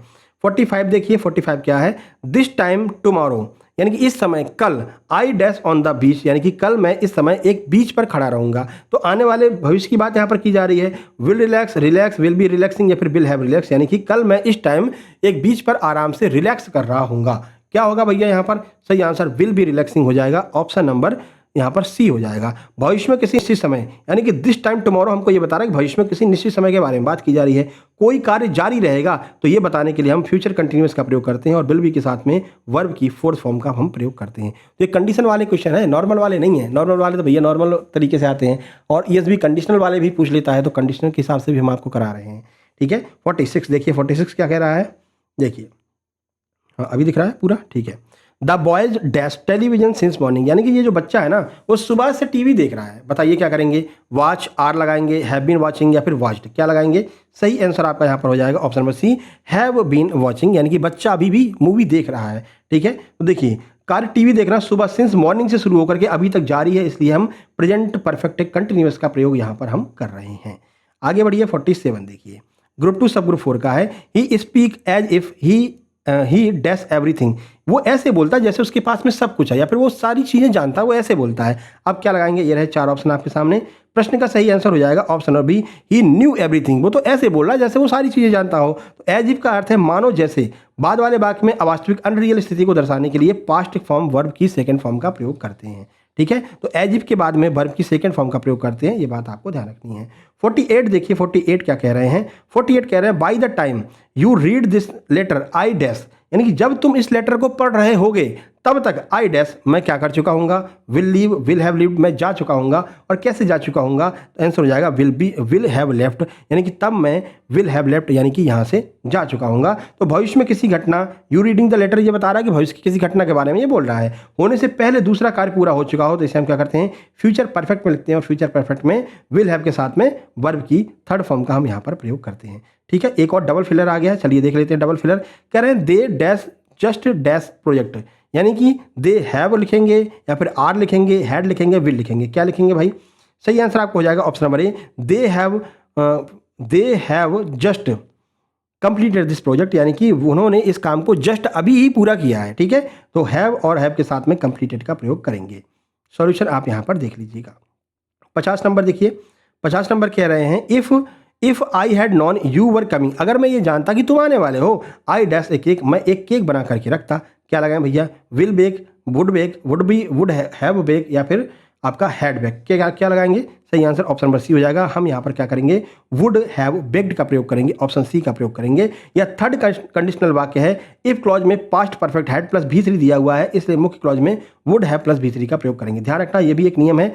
तीसरा वाला कंडीशनल हो गया कि अगर इफ क्लॉज में पास्ट परफेक्ट दिया गया यानी हैड के साथ में वर्ब की थर्ड फॉर्म दी गई हो, तो जो मेन क्लॉज होता है उसमें हम वुड हैव प्लस वर्ब की थर्ड फॉर्म का प्रयोग करते हैं। तो ये रहे आपके 50 प्रश्न जो आपके टेंस पर आधारित थे। ईएसबी ने बार बार जो पूछ रखे हैं, बार बार रिपीटेड, मोस्ट रिपीटेड प्रश्न 50 थे जो हमने करा दिए हैं। अब चलते हैं हम एक्टिव वॉइस और पैसिव वॉइस की तरफ में। अब आप लोग वीडियो को जल्दी से लाइक कर दीजिए और छोड़ करके कोई मत भागना मेरे भाई, है ना। अगर हमने इतनी मेहनत की है तो ये आपको भी इतनी मेहनत करनी पड़ेगी, तभी हम दोनों लोग सफल हो पाएंगे, है ना। हम सफल तब होंगे जब आप सफल होंगे, ठीक है। जो हमारे साथ मेहनत कर रहा है, अभी इसी बात को ध्यान में रखते हुए हमने कल एनवायरनमेंट की जो है पीडीएफ नोट्स लॉन्च कर दिए हैं, ठीक है। एनवायरनमेंट के नोट्स आपको लास्ट में दिखा देंगे। एनवायरनमेंट के नोट्स आपको अलग से कोई भी नहीं देता है मेरे भाई, ना साइंस वाला देता है, ना जनरल नॉलेज वाला देता है। लेकिन हमने अपने तीनों बैच में, यानी कि एमपी पुलिस के रक्षक बैच में भी एनवायरनमेंट के पीडीएफ नोट्स डाल दिए नए, एकदम बिल्कुल न्यू पैटर्न पर। उसके बाद में एमपी एसआई वाले में और एमपी आरईओ वाले सी सेट में, दोनों में डाल दिए हैं, ठीक है। और आपका जो है एमपी सब इंजीनियर में भी डाल दिए हैं, और आपका एमपी ग्रुप 2 सब ग्रुप 4 में भी डाल दिए हैं। कल ही शाम को डाला है, आप लोग जा करके देख सकते हैं। एनवायरनमेंट से अभी रिसेंट एग्जाम हुआ है हॉस्पिटल असिस्टेंट का, एनवायरनमेंट से भर भर के प्रश्न आए हैं और इससे पहले भी एनवायरनमेंट के प्रश्न आते रहे हैं। तो ये एप्टेक का एक पैटर्न है, कुछ चेंज करता है तो एनवायरनमेंट के अच्छे प्रश्न पूछ लेता है। तो आपको उस हिसाब से तैयार करने के लिए हमने एनवायरनमेंट के बेहतरीन नोट्स डाले हैं, आप लोग जरूर चेक कीजिएगा जिन लोगों ने नोट्स ले रखे हैं। चलिए, ये रहा आज का आपका पहला प्रश्न, एक्टिव वॉइस पैसिव वॉइस। पहले ही प्रश्न सर ने खतरनाक रख दिया है, क्या कह रहे हैं, choose the correct passive voice. Correct passive voice बताइए। People believe that he is an honest man, लोगों को यह विश्वास है कि वो एक ईमानदार व्यक्ति है। ठीक है, तो जब भी, अब देखो पहले चारों ऑप्शन पढ़ लो, आप चारों ऑप्शन पढ़ लो, इसको कैसे बनाएंगे। He is believed to be an honest man, ठीक है, उसको ये विश्वास किया जाता है कि वो एक ईमानदार व्यक्ति है। या फिर it is believed that he is an honest man, ये विश्वास किया जा सकता है कि वो एक ऑनेस्ट मैन है। That he is an honest man is believed by people. ठीक है, बताइए क्या करेंगे। और ऑप्शन नंबर डी कह रहा है भाई बोथ ए एंड बी। तो सही आंसर आपका यहाँ पर हो जाएगा। एमपीएसआई में ये पूछा था कि ये किस तरह का जो है एक्टिव पैसिव पूछ लिया, लोग यही पूछ रहे थे कि ये कैसा एक्टिव पैसिव है। ठीक है, एमपीएसआई में पूछा गया था। सही आंसर 2026 में एमपीएसआई का हुआ है, प्री है ना, प्री में पूछा गया है। सही आंसर ऑप्शन नंबर डी हो जाएगा। दो तरीके से हम बना सकते हैं, जब भी पीपल बिलीव से शुरू होता है वाक्य, ठीक है, इसका पैसिव कैसे बना सकते हैं, दो तरीके से बना सकते हैं। तो जब active voice people believe, people से, पीपल थिंक दैट, इससे शुरू होता है तो उसका जो पैसिव है वो दो तरीके से बनता है। कैसे बनता है, देखिए, पहला बनेगा इट इज बिलीव्ड दैट, यानी कि अब हम जब शुरुआत करेंगे तो इससे करेंगे इट इज बिलीव्ड दैट, यह विश्वास किया जा सकता है, या तो इससे शुरुआत कर दीजिए, या फिर he is believed to be, यानी उस पर ऐसा विश्वास किया जा सकता है। दोनों रचनाएं जो है आपकी बिल्कुल सही हो जाएंगी। तो दो तरह से इसको बनाया जा सकता था, इसलिए हमारा ऑप्शन नंबर डी बिल्कुल सही आंसर हो जाएगा। ये कंडीशन वाला एक्टिव पैसिव है, ठीक है, ध्यान रखना, नॉर्मल वाला नहीं है। चलो अब यहां से शुरू करते हैं। प्रश्न नंबर 2 देखिए, choose the correct passive voice. अब आपको जो है करेक्ट पैसिव वॉइस सिलेक्ट करना है। We must have obey our parents, यानी कि हमें अपने पेरेंट्स का जो आदेश है उसका जरूर पालन करना चाहिए। बताइए क्या करेंगे, our parents must be obeyed करेंगे, या फिर our parents must have been obeyed करेंगे, या our parents must had been obeyed करेंगे, या our parents have been obeyed करेंगे। क्या करेंगे बताइए, इसका आंसर क्या हो जाना चाहिए।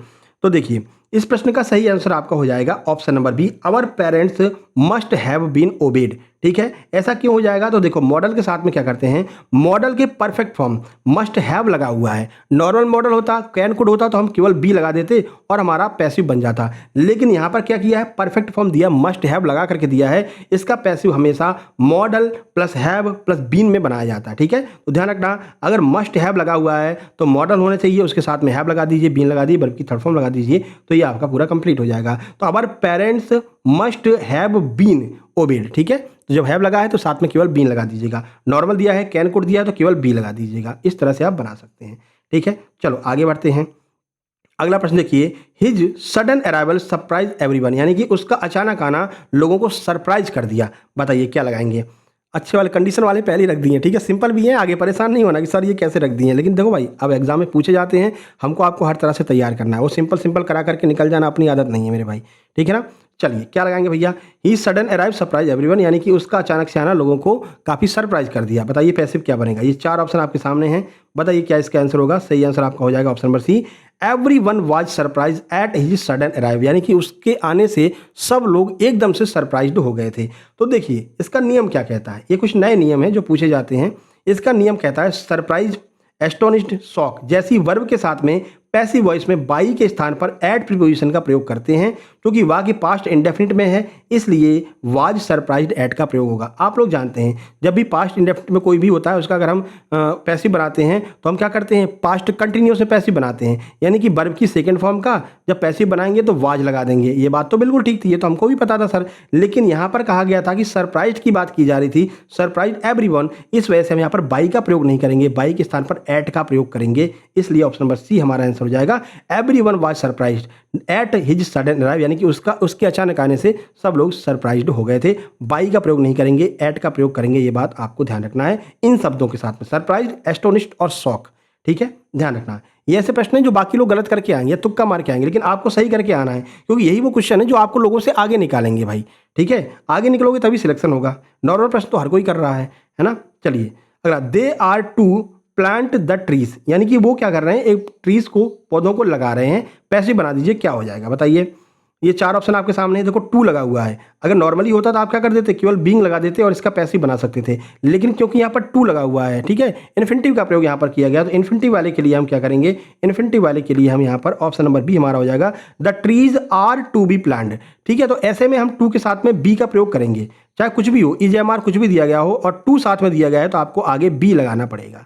ठीक है, तो the trees are to be plant by them, यानी कि जो पौधे थे वो उनके द्वारा लगाए जा रहे थे। ठीक है, चलो ये पूरा सॉल्यूशन देखिए, EJMR प्लस टू प्लस भी1, यानी इन्फिनिटिव का पैसिव बनाते समय EJMR के साथ में टू बी का प्रयोग कर देते हैं। ठीक है, वैसे हम बीइंग लगाते थे, लेकिन क्योंकि टू शब्द लगा है यानी इन्फिनिटिव लगा हुआ है, तो हम क्या करेंगे, वर्ब की थर्ड फॉर्म और साथ में टू बी का प्रयोग कर देंगे। ठीक है, तो जहां पर भी टू लगा मिल जाए साथ में आप बी लगा देना, उसका पैसिव बन जाएगा। ये ग्रुप 2 सब ग्रुप 4 का, ये पटवारी का ही है। ठीक है, चलो आगे बढ़े, क्वेश्चन नंबर 5 देखते हैं।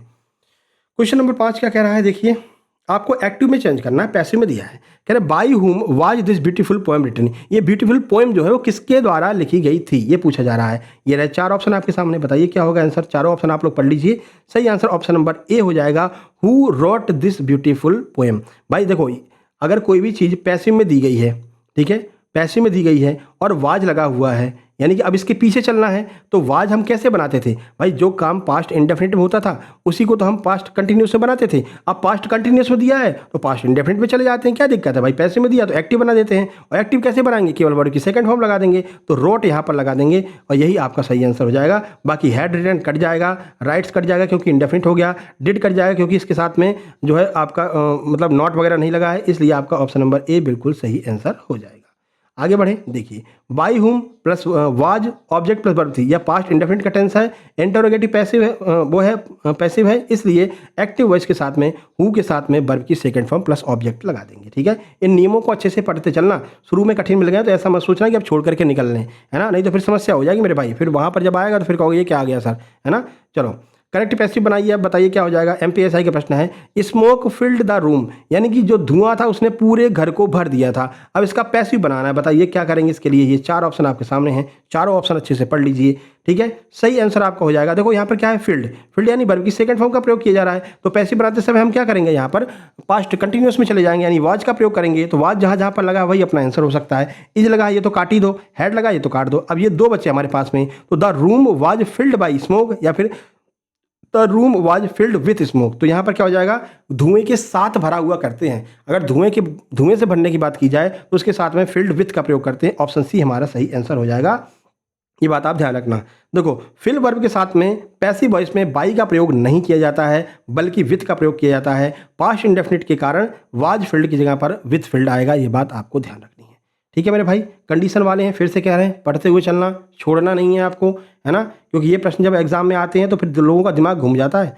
ठीक है, अगला प्रश्न, चूज द करेक्ट पैसिव, आपको पैसिव चुनना है। One must keep once word, यानी कि लोगों को अपनी बातों पर पक्का अड़िग रहना चाहिए, ये बोल रहे हैं इसमें। अब बताइए यहाँ पर क्या भरेंगे, ये रहे 4 ऑप्शन आपके सामने, प्रश्न का सही आंसर हो जाएगा option number B, word must be kept, यानी कि वर्ड मस्ट बी केप्ट। ठीक है, अब देखो यहाँ पर मॉडल आया है, मॉडल के साथ में हम क्या करते हैं, मॉडल के साथ में केवल बी लगा देते हैं बस। ठीक है, तो बस आप मस्ट के साथ में बी लगा दीजिए और बाकी आपका वर्ब की थर्ड फॉर्म का प्रयोग तो हम करते ही हैं। ठीक है ना, तो one must keep once word का सही आंसर क्या हो जाएगा, वर्ड मस्ट बी केप्ट आपका सही आंसर हो जाएगा।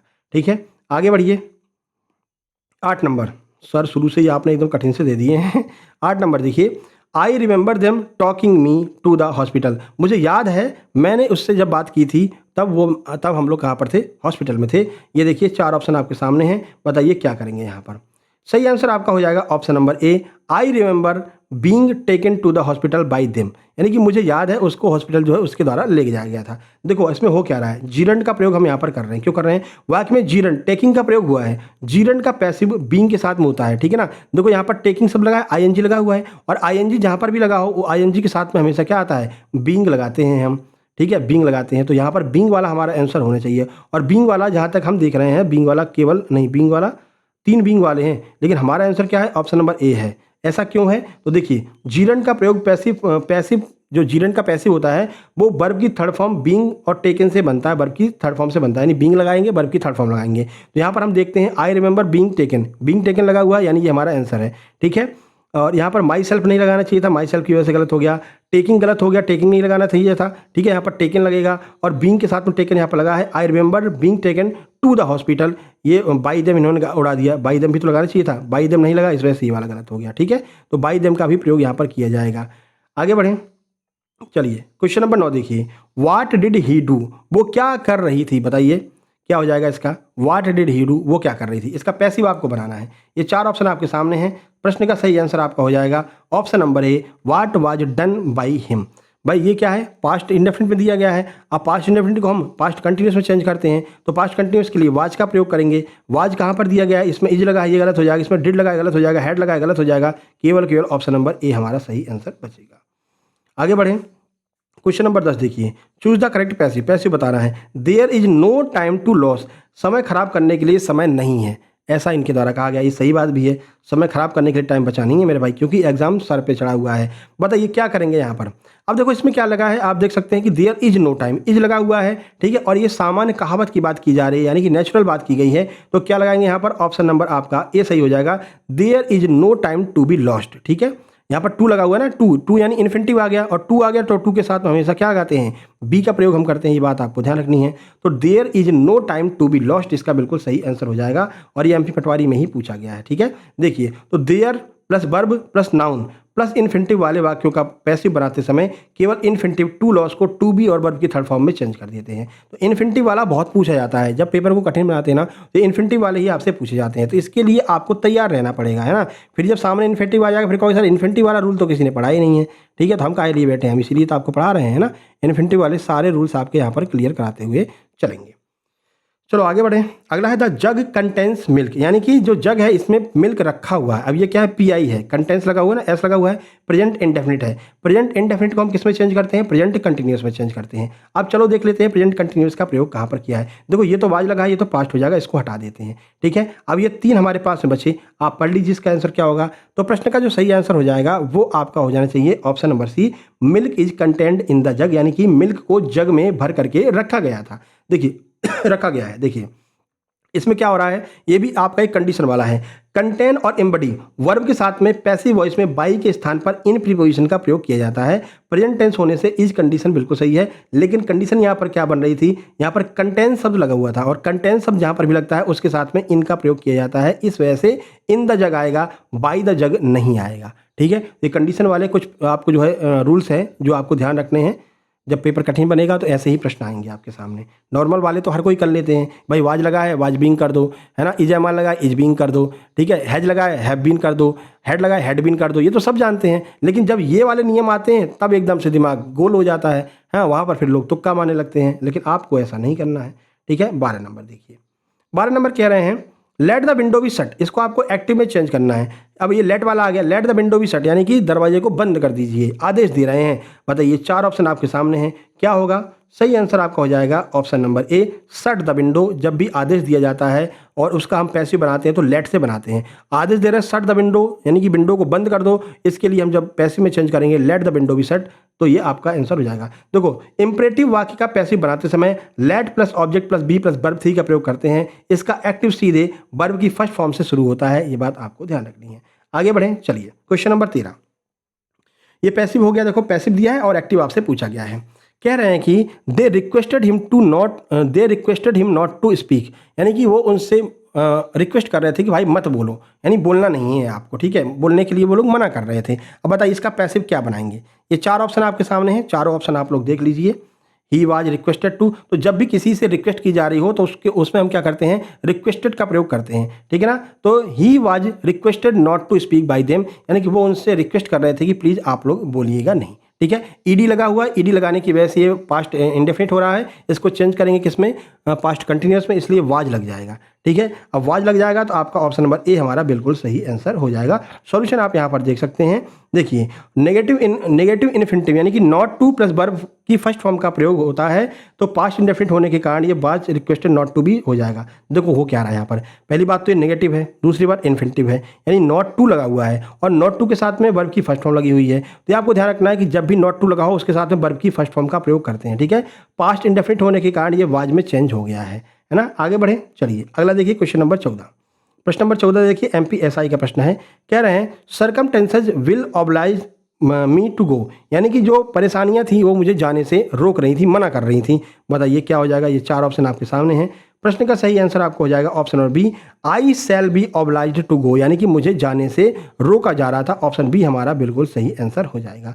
फ्यूचर इंडेफिनिट टेंस है, ऑब्लाइज के साथ पैसिव वॉइस में परिस्थितियों के अनुसार सब्जेक्ट के साथ में शैल और बिल के साथ में वर्ब की थर्ड फॉर्म का प्रयोग किया जाता है। शैल बिल के साथ में वर्ब की थर्ड फॉर्म आ जाएगी और आई के साथ सामान्यतः शैल आता है और बाई सर्कमटेंसेस लिखना जो है अक्सर छोड़ दिया जाता है, यानी बाई सर्कमटेंसेस लिखने की आवश्यकता नहीं है। ऑप्शन बी हमारा सही बचेगा, आई शैल बी ऑब्लाइज्ड। ठीक है, एमपीएसआई का ही प्रश्न था 2026 का। ये कुछ नए नियम हैं जो ईएसबी लगातार पूछ रहा है, कुछ परिवर्तन कर रहा है। 15 नंबर देखिए, women like man to flatter them. ठीक है, क्या होगा इसका आंसर? ये चार ऑप्शन आपके सामने हैं। प्रश्न का सही आंसर आपको हो जाएगा option number B, women like to be flattered by man.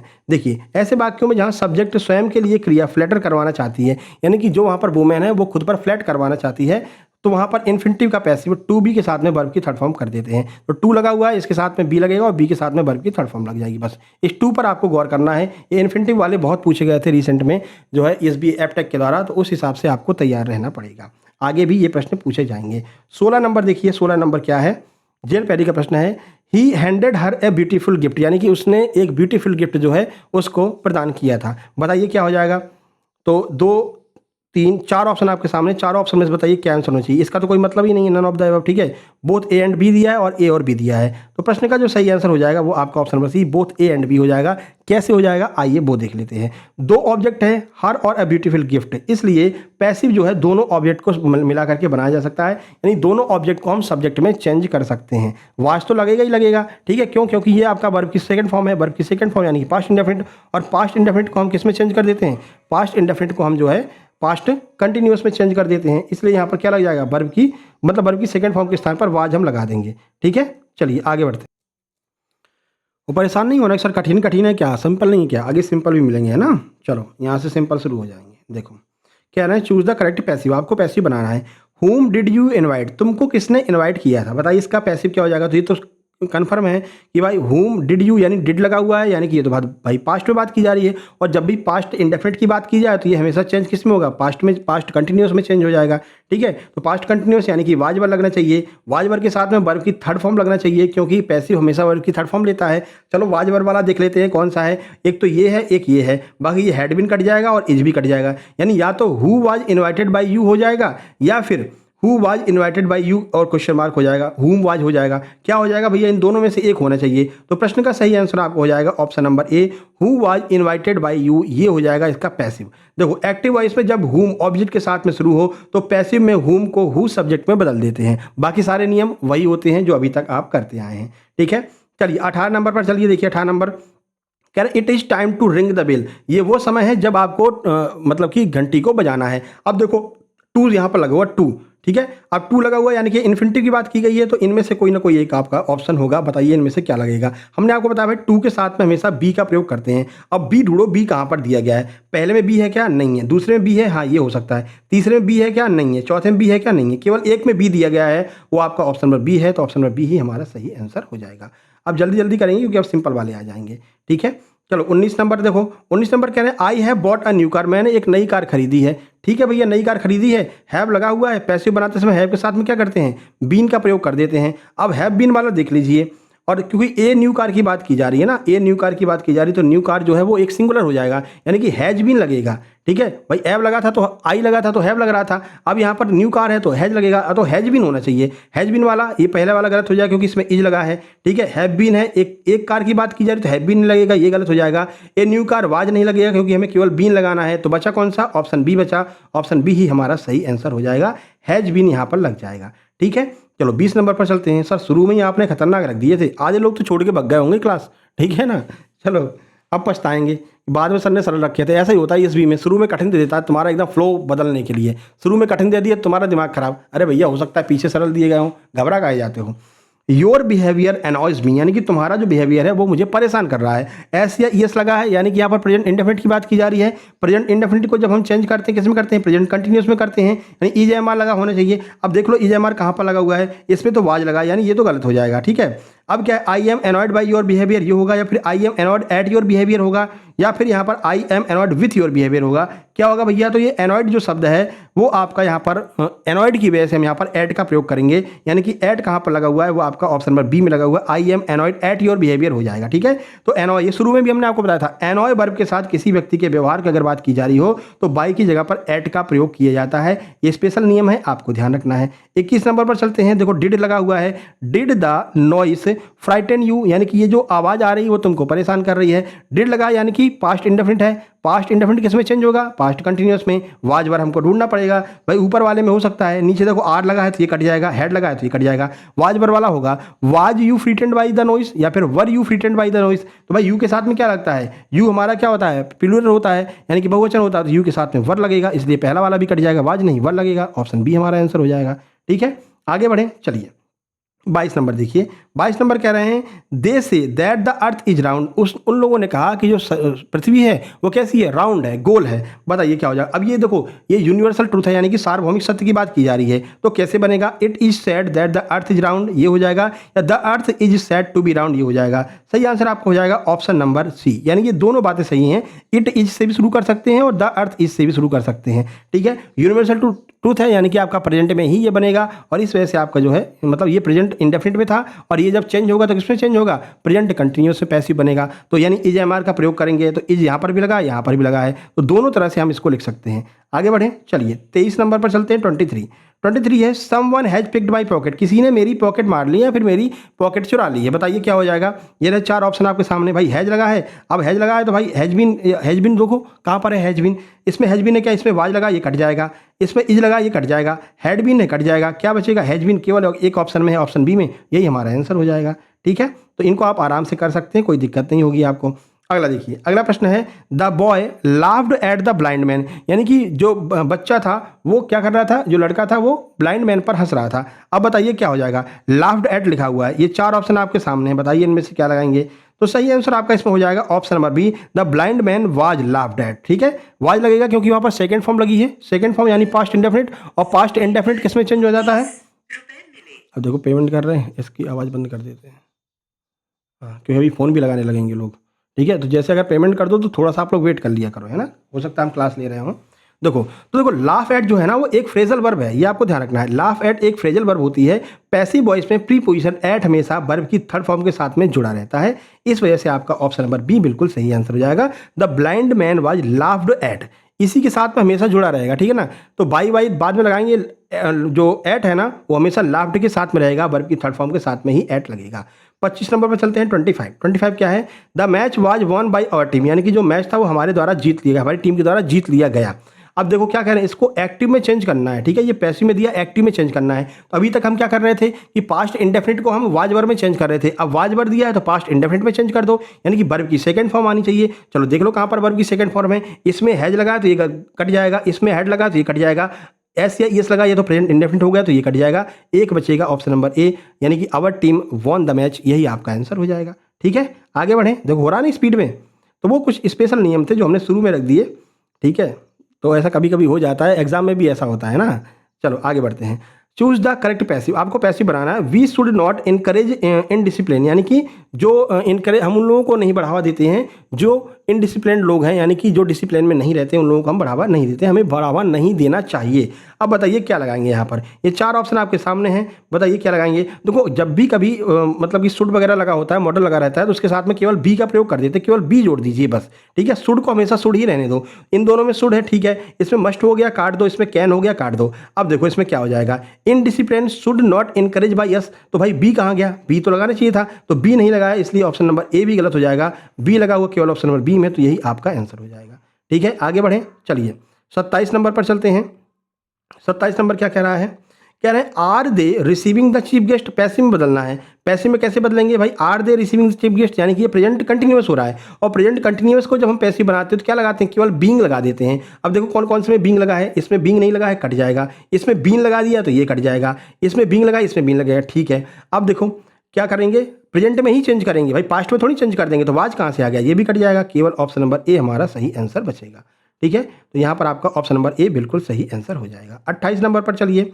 28 number कह रहे हैं द रोज स्मेल स्वीट, यानी कि जो वो है क्या कहते हैं, रोज को क्या कहते हैं, गुलाब कहते हैं। द रोज स्मेल स्वीट, यानी कि जो गुलाब है वो अच्छा महक रहा है। स्मेल से लगा हुआ है यानी कि प्रेजेंट इंडेफिनिट कर दिया है। चेंज किस में करेंगे, प्रेजेंट कंटिन्यूअस में, यानी कि इज होनी चाहिए, तो इसमें वाज दिया है तो ये कट जाएगा। The rose is smell sweet हो जाएगा, या फिर the rose is sweet when it smell हो जाएगा, या फिर the rose is sweet when smelling. क्या हो जाएगा भाई, आईएनजी तो इसमें लगेगा ही नहीं, है ना। इस वजह से आपका ऑप्शन नंबर डी भी खत्म हो जाएगा, ये भी खत्म हो गया। द रोज इज स्वीट, यानी कि रोज जो है काफ़ी स्वीट था, काफ़ी मधुर था, व्हेन इट स्मेल्ड, जब उसको सूंघा गया था। तो ऑप्शन नंबर बी हमारा सही आंसर हो जाएगा। ठीक है, तो देखना इसमें अलग से दिया गया है सेंसरी जो वर्ब होते हैं, यानी कि जो महसूस करने वाले वर्ब होते हैं, स्मेल हो गया, टेस्ट हो गया, फील हो गया, इन वाक्यों का पैसिव हमेशा जो है वैन के साथ में इन वाक्यों का पैसिव जोड़ करके बनाया जाता है। 29 नंबर देखिए, 29 क्या कह रहा है।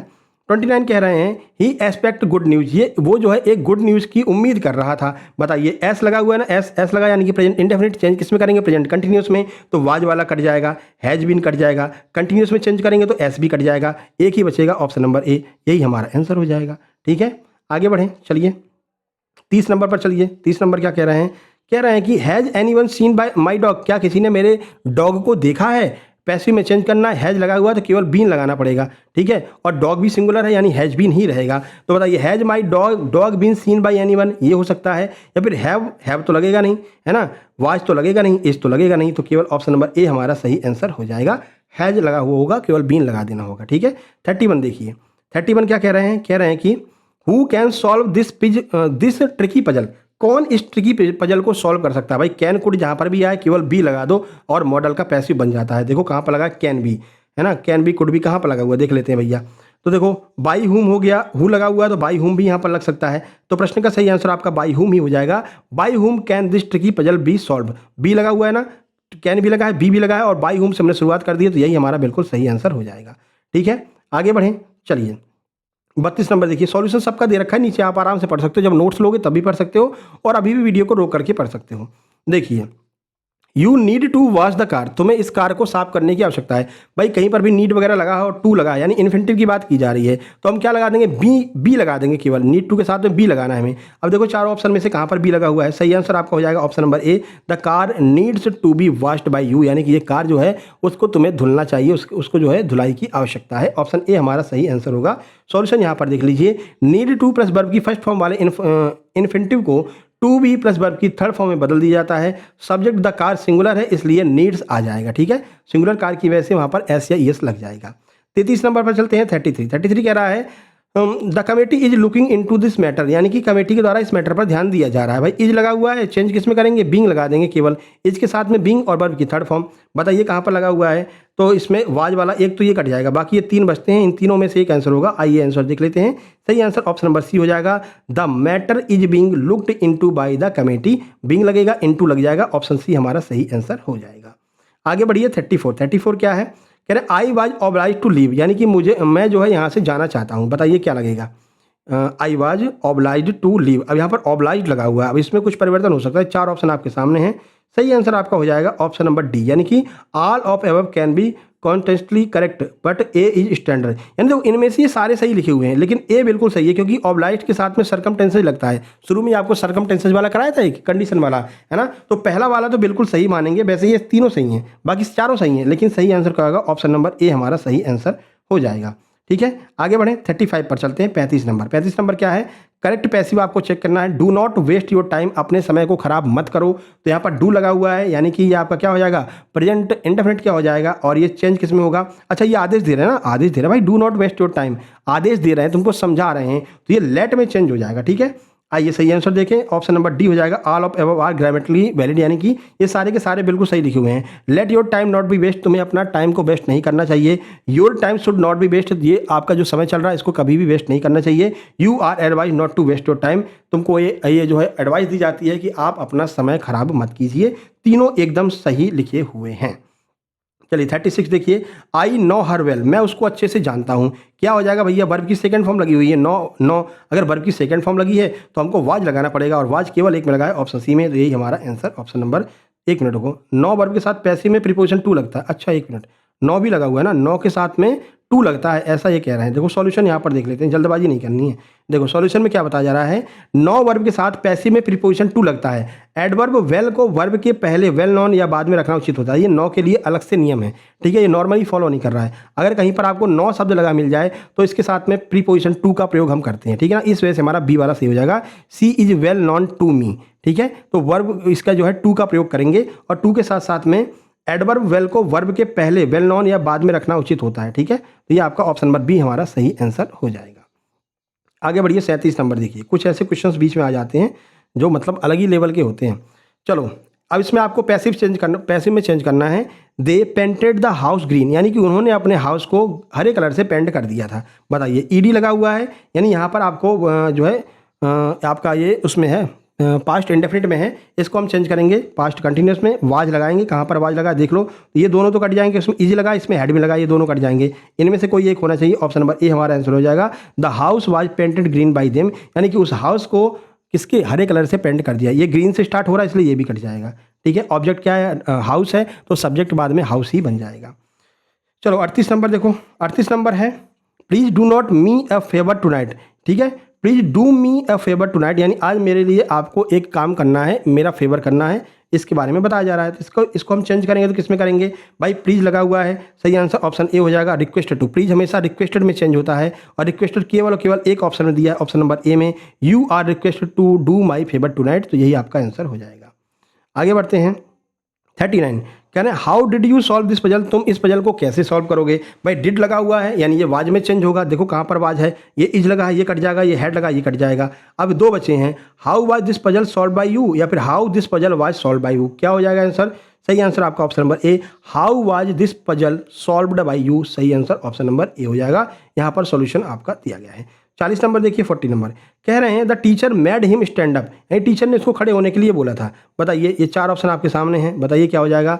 मेड लगा यानी कि वर्ब की सेकंड फॉर्म लगी है, वर्ब की सेकंड फॉर्म चेंज होगी किसमें, वाज में, और वाज के साथ में मेड टू भी लगा हुआ है, तो ये आपका आंसर कौन सा हो जाएगा, ऑप्शन नंबर ए हो जाएगा, he is made stand up by the teacher. Oh sorry, option number A ऊपर है, he was made to stand up by the teacher, was यहाँ पर लग जाएगा, ठीक है। देखिए एक्टिव वॉइस में मेक जो है वो कैजुटिव वर्ब के बाद में बेयर इन्फिनिटिव यानी टू का वर्ब का फर्स्ट फॉर्म आता है, लेकिन पैसिव वॉइस में इसके बाद हमेशा to plus V1 to stand up का प्रयोग किया जाता है। ये कुछ स्पेशल नियम है, ये आपको जब आप नोट्स लेंगे तो अच्छे से आप लोग पढ़ लीजिएगा, ठीक है। अगला why are they laughing at us, यानी कि वो हमारे ऊपर क्यों हंस रहे हैं। आर लगा है, बींग लगा दीजिए, देखिए कहाँ पर आर बींग है, तो देखो इसमें बींग लगा है, ये लाफ्ड, ये वी आर, इसमें जो है आपका बींग नहीं लगा है, तो ये आपका गलत हो जाएगा। तो केवल एक ही है जो बींग की वजह से हट रहा है। तो चलो आंसर देखते हैं, सही आंसर ऑप्शन नंबर ए हो जाएगा, why are we being loved at by them, यानी कि हमारे ऊपर उनके द्वारा क्यों हंसा जा रहा था, ये हो जाएगा। प्रेजेंट कंटिन्यूअस इंटेरोगेटिव का पैसिव अस सब्जेक्ट बन करके वी हो जाएगा, है ना। यहाँ पर अस था, ये आपका क्या हो जाएगा, वी हो जाएगा, तो यहाँ पर हमने वी लगा दिया है, जिसके साथ आर आएगा, ठीक है। तो आर का मतलब वी आपका प्लूरल है, इस वजह से आर आ जाएगा। स्ट्रक्चर हो जाएगा why are we being, verb की third form laughed at by them, ठीक है। आगे बढ़िए 42 नंबर 42 कह रहा है we expect them to complete the work, यानी हम ये उम्मीद कर रहे थे कि वो इस काम को कंप्लीट कर लेंगे। सही answer option number D, all of the above हो जाएगा। ये सारे के सारे जो हैं बिल्कुल सही लिखे हुए हैं। क्यों सही लिखे हैं ये आप यहाँ पर देख सकते हैं सॉल्यूशन में। आगे बढ़िए, 1 घंटे से काफ़ी ऊपर हो गया, थोड़ा स्पीड में ही चलना पड़ेगा। हम ये चाहते हैं भाई 1 घंटे में आपका जो है कवर हो जाना चाहिए PYQ। अगला है nobody could have done it better, यानी कि तुम में से कोई भी इसको सही से नहीं कर सकता था। बताइए क्या लगा देंगे, 4 ऑप्शन आपके सामने हैं। सही आंसर आपका ऑप्शन नंबर ए हो जाएगा, it could not have been, ठीक है। It could not have been done by better, यानी कि इसको सही से नहीं किया। भाई हैव लगा, हैव के आगे क्या लगा देंगे, बीन लगा देंगे, तो यही आपका ऑप्शन नंबर ए आपका सही हो जाएगा। 44 देखिए, prepare your self for the worst, यानी कि कठिन कामों के लिए अपने आप को प्रिपेयर करके रखिए। ये 4 ऑप्शन आपके सामने हैं। सही आंसर आपका ऑप्शन नंबर ए हो जाएगा, be prepared for the roast, वो मतलब फॉर द रोस्ट, यानी कि खराब स्थिति के लिए आपको हमेशा तैयार रहना है। कठिन से कठिन प्रश्न आपके एग्जाम में आ जाए, लेकिन आपको हमेशा तैयार रहना पड़ेगा। तो यह एक विशिष्ट इंपेरेटिव वाक्य है। जब सब्जेक्ट स्वयं को तैयार रहने की बात करता है, योर सेल्फ की बात करता है, तो इसका पैसिव सीधे बी प्रिपेयर्ड से शुरू होता है। ये बात आपको ध्यान रखनी है। चलो 45, सर एक्टिव पैसिव कठिन डाल दिए आपने, अब सरल वाला एक बार अलग से करा देंगे, ठीक है ना, उसमें सिंपल करा देंगे, ठीक है। चलो प्रश्न है choose the correct passive, they will ask you several question, वो तुमसे काफ़ी सारे क्वेश्चन पूछेंगे, ठीक है। तो क्या हो जाएगा भैया इसमें, अरे 5% बैटरी बची है, 1 मिनट इसको थोड़ा वो बढ़ा ले, लाइट बढ़ा ले, लाइट कम हो गई।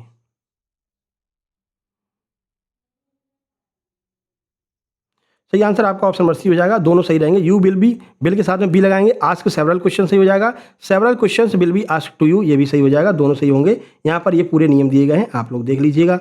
आगे बढ़ते हैं। 46 कह रहा है has the boss sign the letter, क्या बॉस ने लेटर को साइन कर दिया है, यानी यहाँ पर हैज लगा तो हैव बीन लगा, हैज या फिर हैव बीन का प्रयोग यहाँ पर किया जाएगा। लेटर्स यानी कि बहुवचन है, यानी कि हैव बीन का हम प्रयोग करेंगे। देखो कहाँ पर है हैव बीन, यहाँ पर हैव लगा है, ये हो सकता है हैज नहीं लगेगा, हैड नहीं लगेगा, आर नहीं लगेगा, केवल एक है। ऑप्शन नंबर ए बिल्कुल सही यहाँ पर हो जाएगा।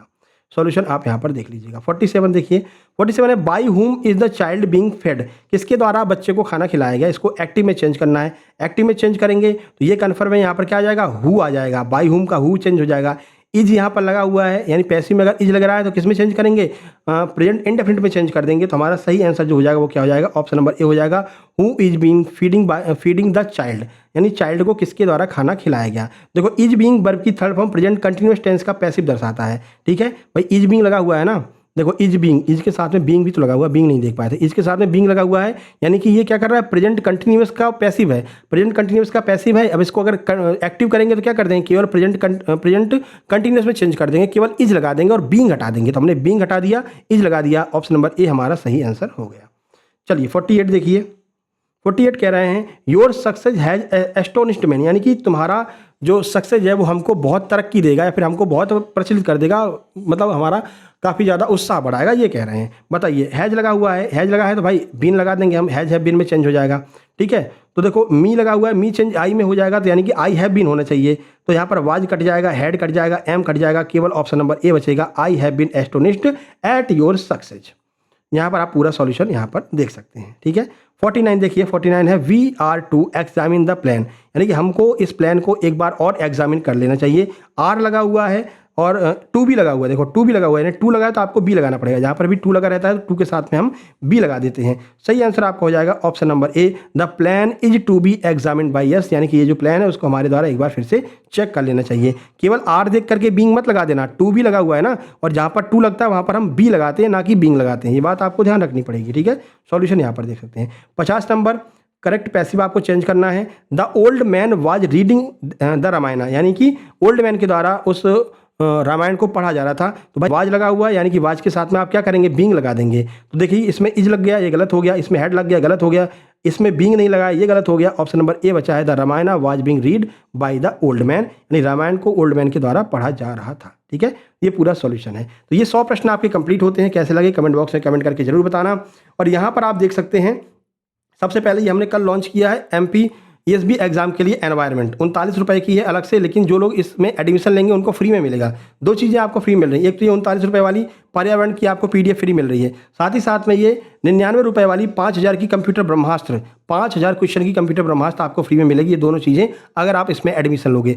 वर्तमान में आप देखेंगे 899 के आसपास लोग एडमिशन ले चुके हैं, लगभग 800 के पास ले चुके हैं। ये कल सुबह का स्क्रीनशॉट है 759 वाला, 811 लोग इसमें एडमिशन ले चुके हैं। तो जब आप एडमिशन लेंगे तो आपको इस तरह का पूरा लेआउट दिखेगा, आप देख सकते हैं। ये सामान्य प्रबंधन है, कंप्यूटर है, रीजनिंग है, हिंदी है, सामान्य ज्ञान, मैथ है। जो भी आपको पढ़ना है आप उस पर क्लिक करेंगे, उसके थ्योरी नोट्स, उसके PYQ, उसके MCQ आपके सामने खुल करके आ जाएंगे, आप डाउनलोड कर सकते हैं, पढ़ सकते हैं। और इसकी जो प्रैक्टिस क्लास है उसकी वीडियो की लिंक भी आपको यहाँ पर मिल जाएगी, वो वीडियो लिंक भी आप देख सकते हैं। मैनेजमेंट हमने चैप्टर वाइज भी सॉल्व कराया है, PYQ, वो भी आप वहाँ पर देख सकते हैं। इसी तरह से सारे सब्जेक्ट के आपको नोट्स मिलने वाले हैं। ये हमारा इंस्टाग्राम पेज है, इसको आप लोग जरूर फॉलो कर लेना।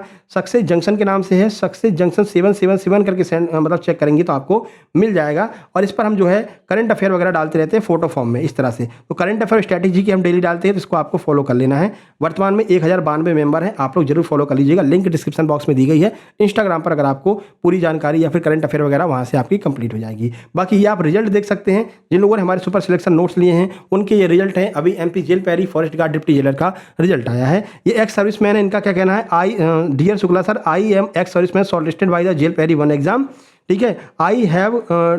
आई have prepared by your online class and notes, so I would like to thank you, ठीक है। तो इन्होंने भी थैंक्स बोला है। उसके बाद ये दीदी है, इनका डिप्टी जेलर में हुआ, आप देख सकते हैं। सर आपके नोट्स से ही प्रिपरेशन की थी मैंने, ना ही कोई मॉक दिया, ना ही कहीं और प्रिपरेशन की, आपके नोट्स पर भरोसा किया, thank you so much sir, आपके कंटेंट में वास्तव में काफ़ी दम है, वंस अगेन थैंक यू। इनका डिप्टी जेलर का एग्जाम निकला है, ठीक है। और ये एक और भाई है, इनका कहना है सर आपके क्वेश्चन से काफ़ी हेल्प मिली थी। ऐसे बहुत सारे लोग हैं, हमने जो है उस पर डाल दिया है, कमिटी पोस्ट पर डाल दिया, आप जा करके देख सकते हैं। जिन लोगों ने नोट्स लिए हैं फिर से बता रहे हैं, 99 रुपये वाला कंप्यूटर ब्रह्मास्त्र, 5000 क्वेश्चन की PDF आपको फ्री में मिलने वाली है जो लोग इसमें एडमिशन लेंगे। तीनों में डाल दिया हमने ये कंप्यूटर, यानी कि REO वाले में भी डाल दिया है और सब इंजीनियर में भी डाल दिया है और डिप्टी जेलर में भी डाल दिया है। ठीक है, इसमें क्या कहते हैं ग्रुप 2 सब ग्रुप 4 में भी डाल दिया है। जिसमें भी आप एडमिशन लेंगे वहाँ पर आपको ये मिल जाएगा। ठीक है, एडमिशन कैसे लेना है आपको बता दिया है। ये हमारे जो QR कोड है स्क्रीनशॉट खींच लीजिए। अगर अभी तक आपने नहीं एडमिशन लेने का सोचा है तो एक बार एडमिशन जरूर लीजिएगा, काफ़ी फायदा मिलेगा। इतने पैसे खर्च करके एग्जाम देने जाएंगे, बिना तैयारी के जाएंगे तो कोई मतलब नहीं है। तैयारी करके जाइए, वेल प्रिपेयर होकर के जाइए, प्रैक्टिस करके जाइए, सब कुछ मिलेगा आपको भाई। थ्योरी से आपका तैयारी हो जाएगी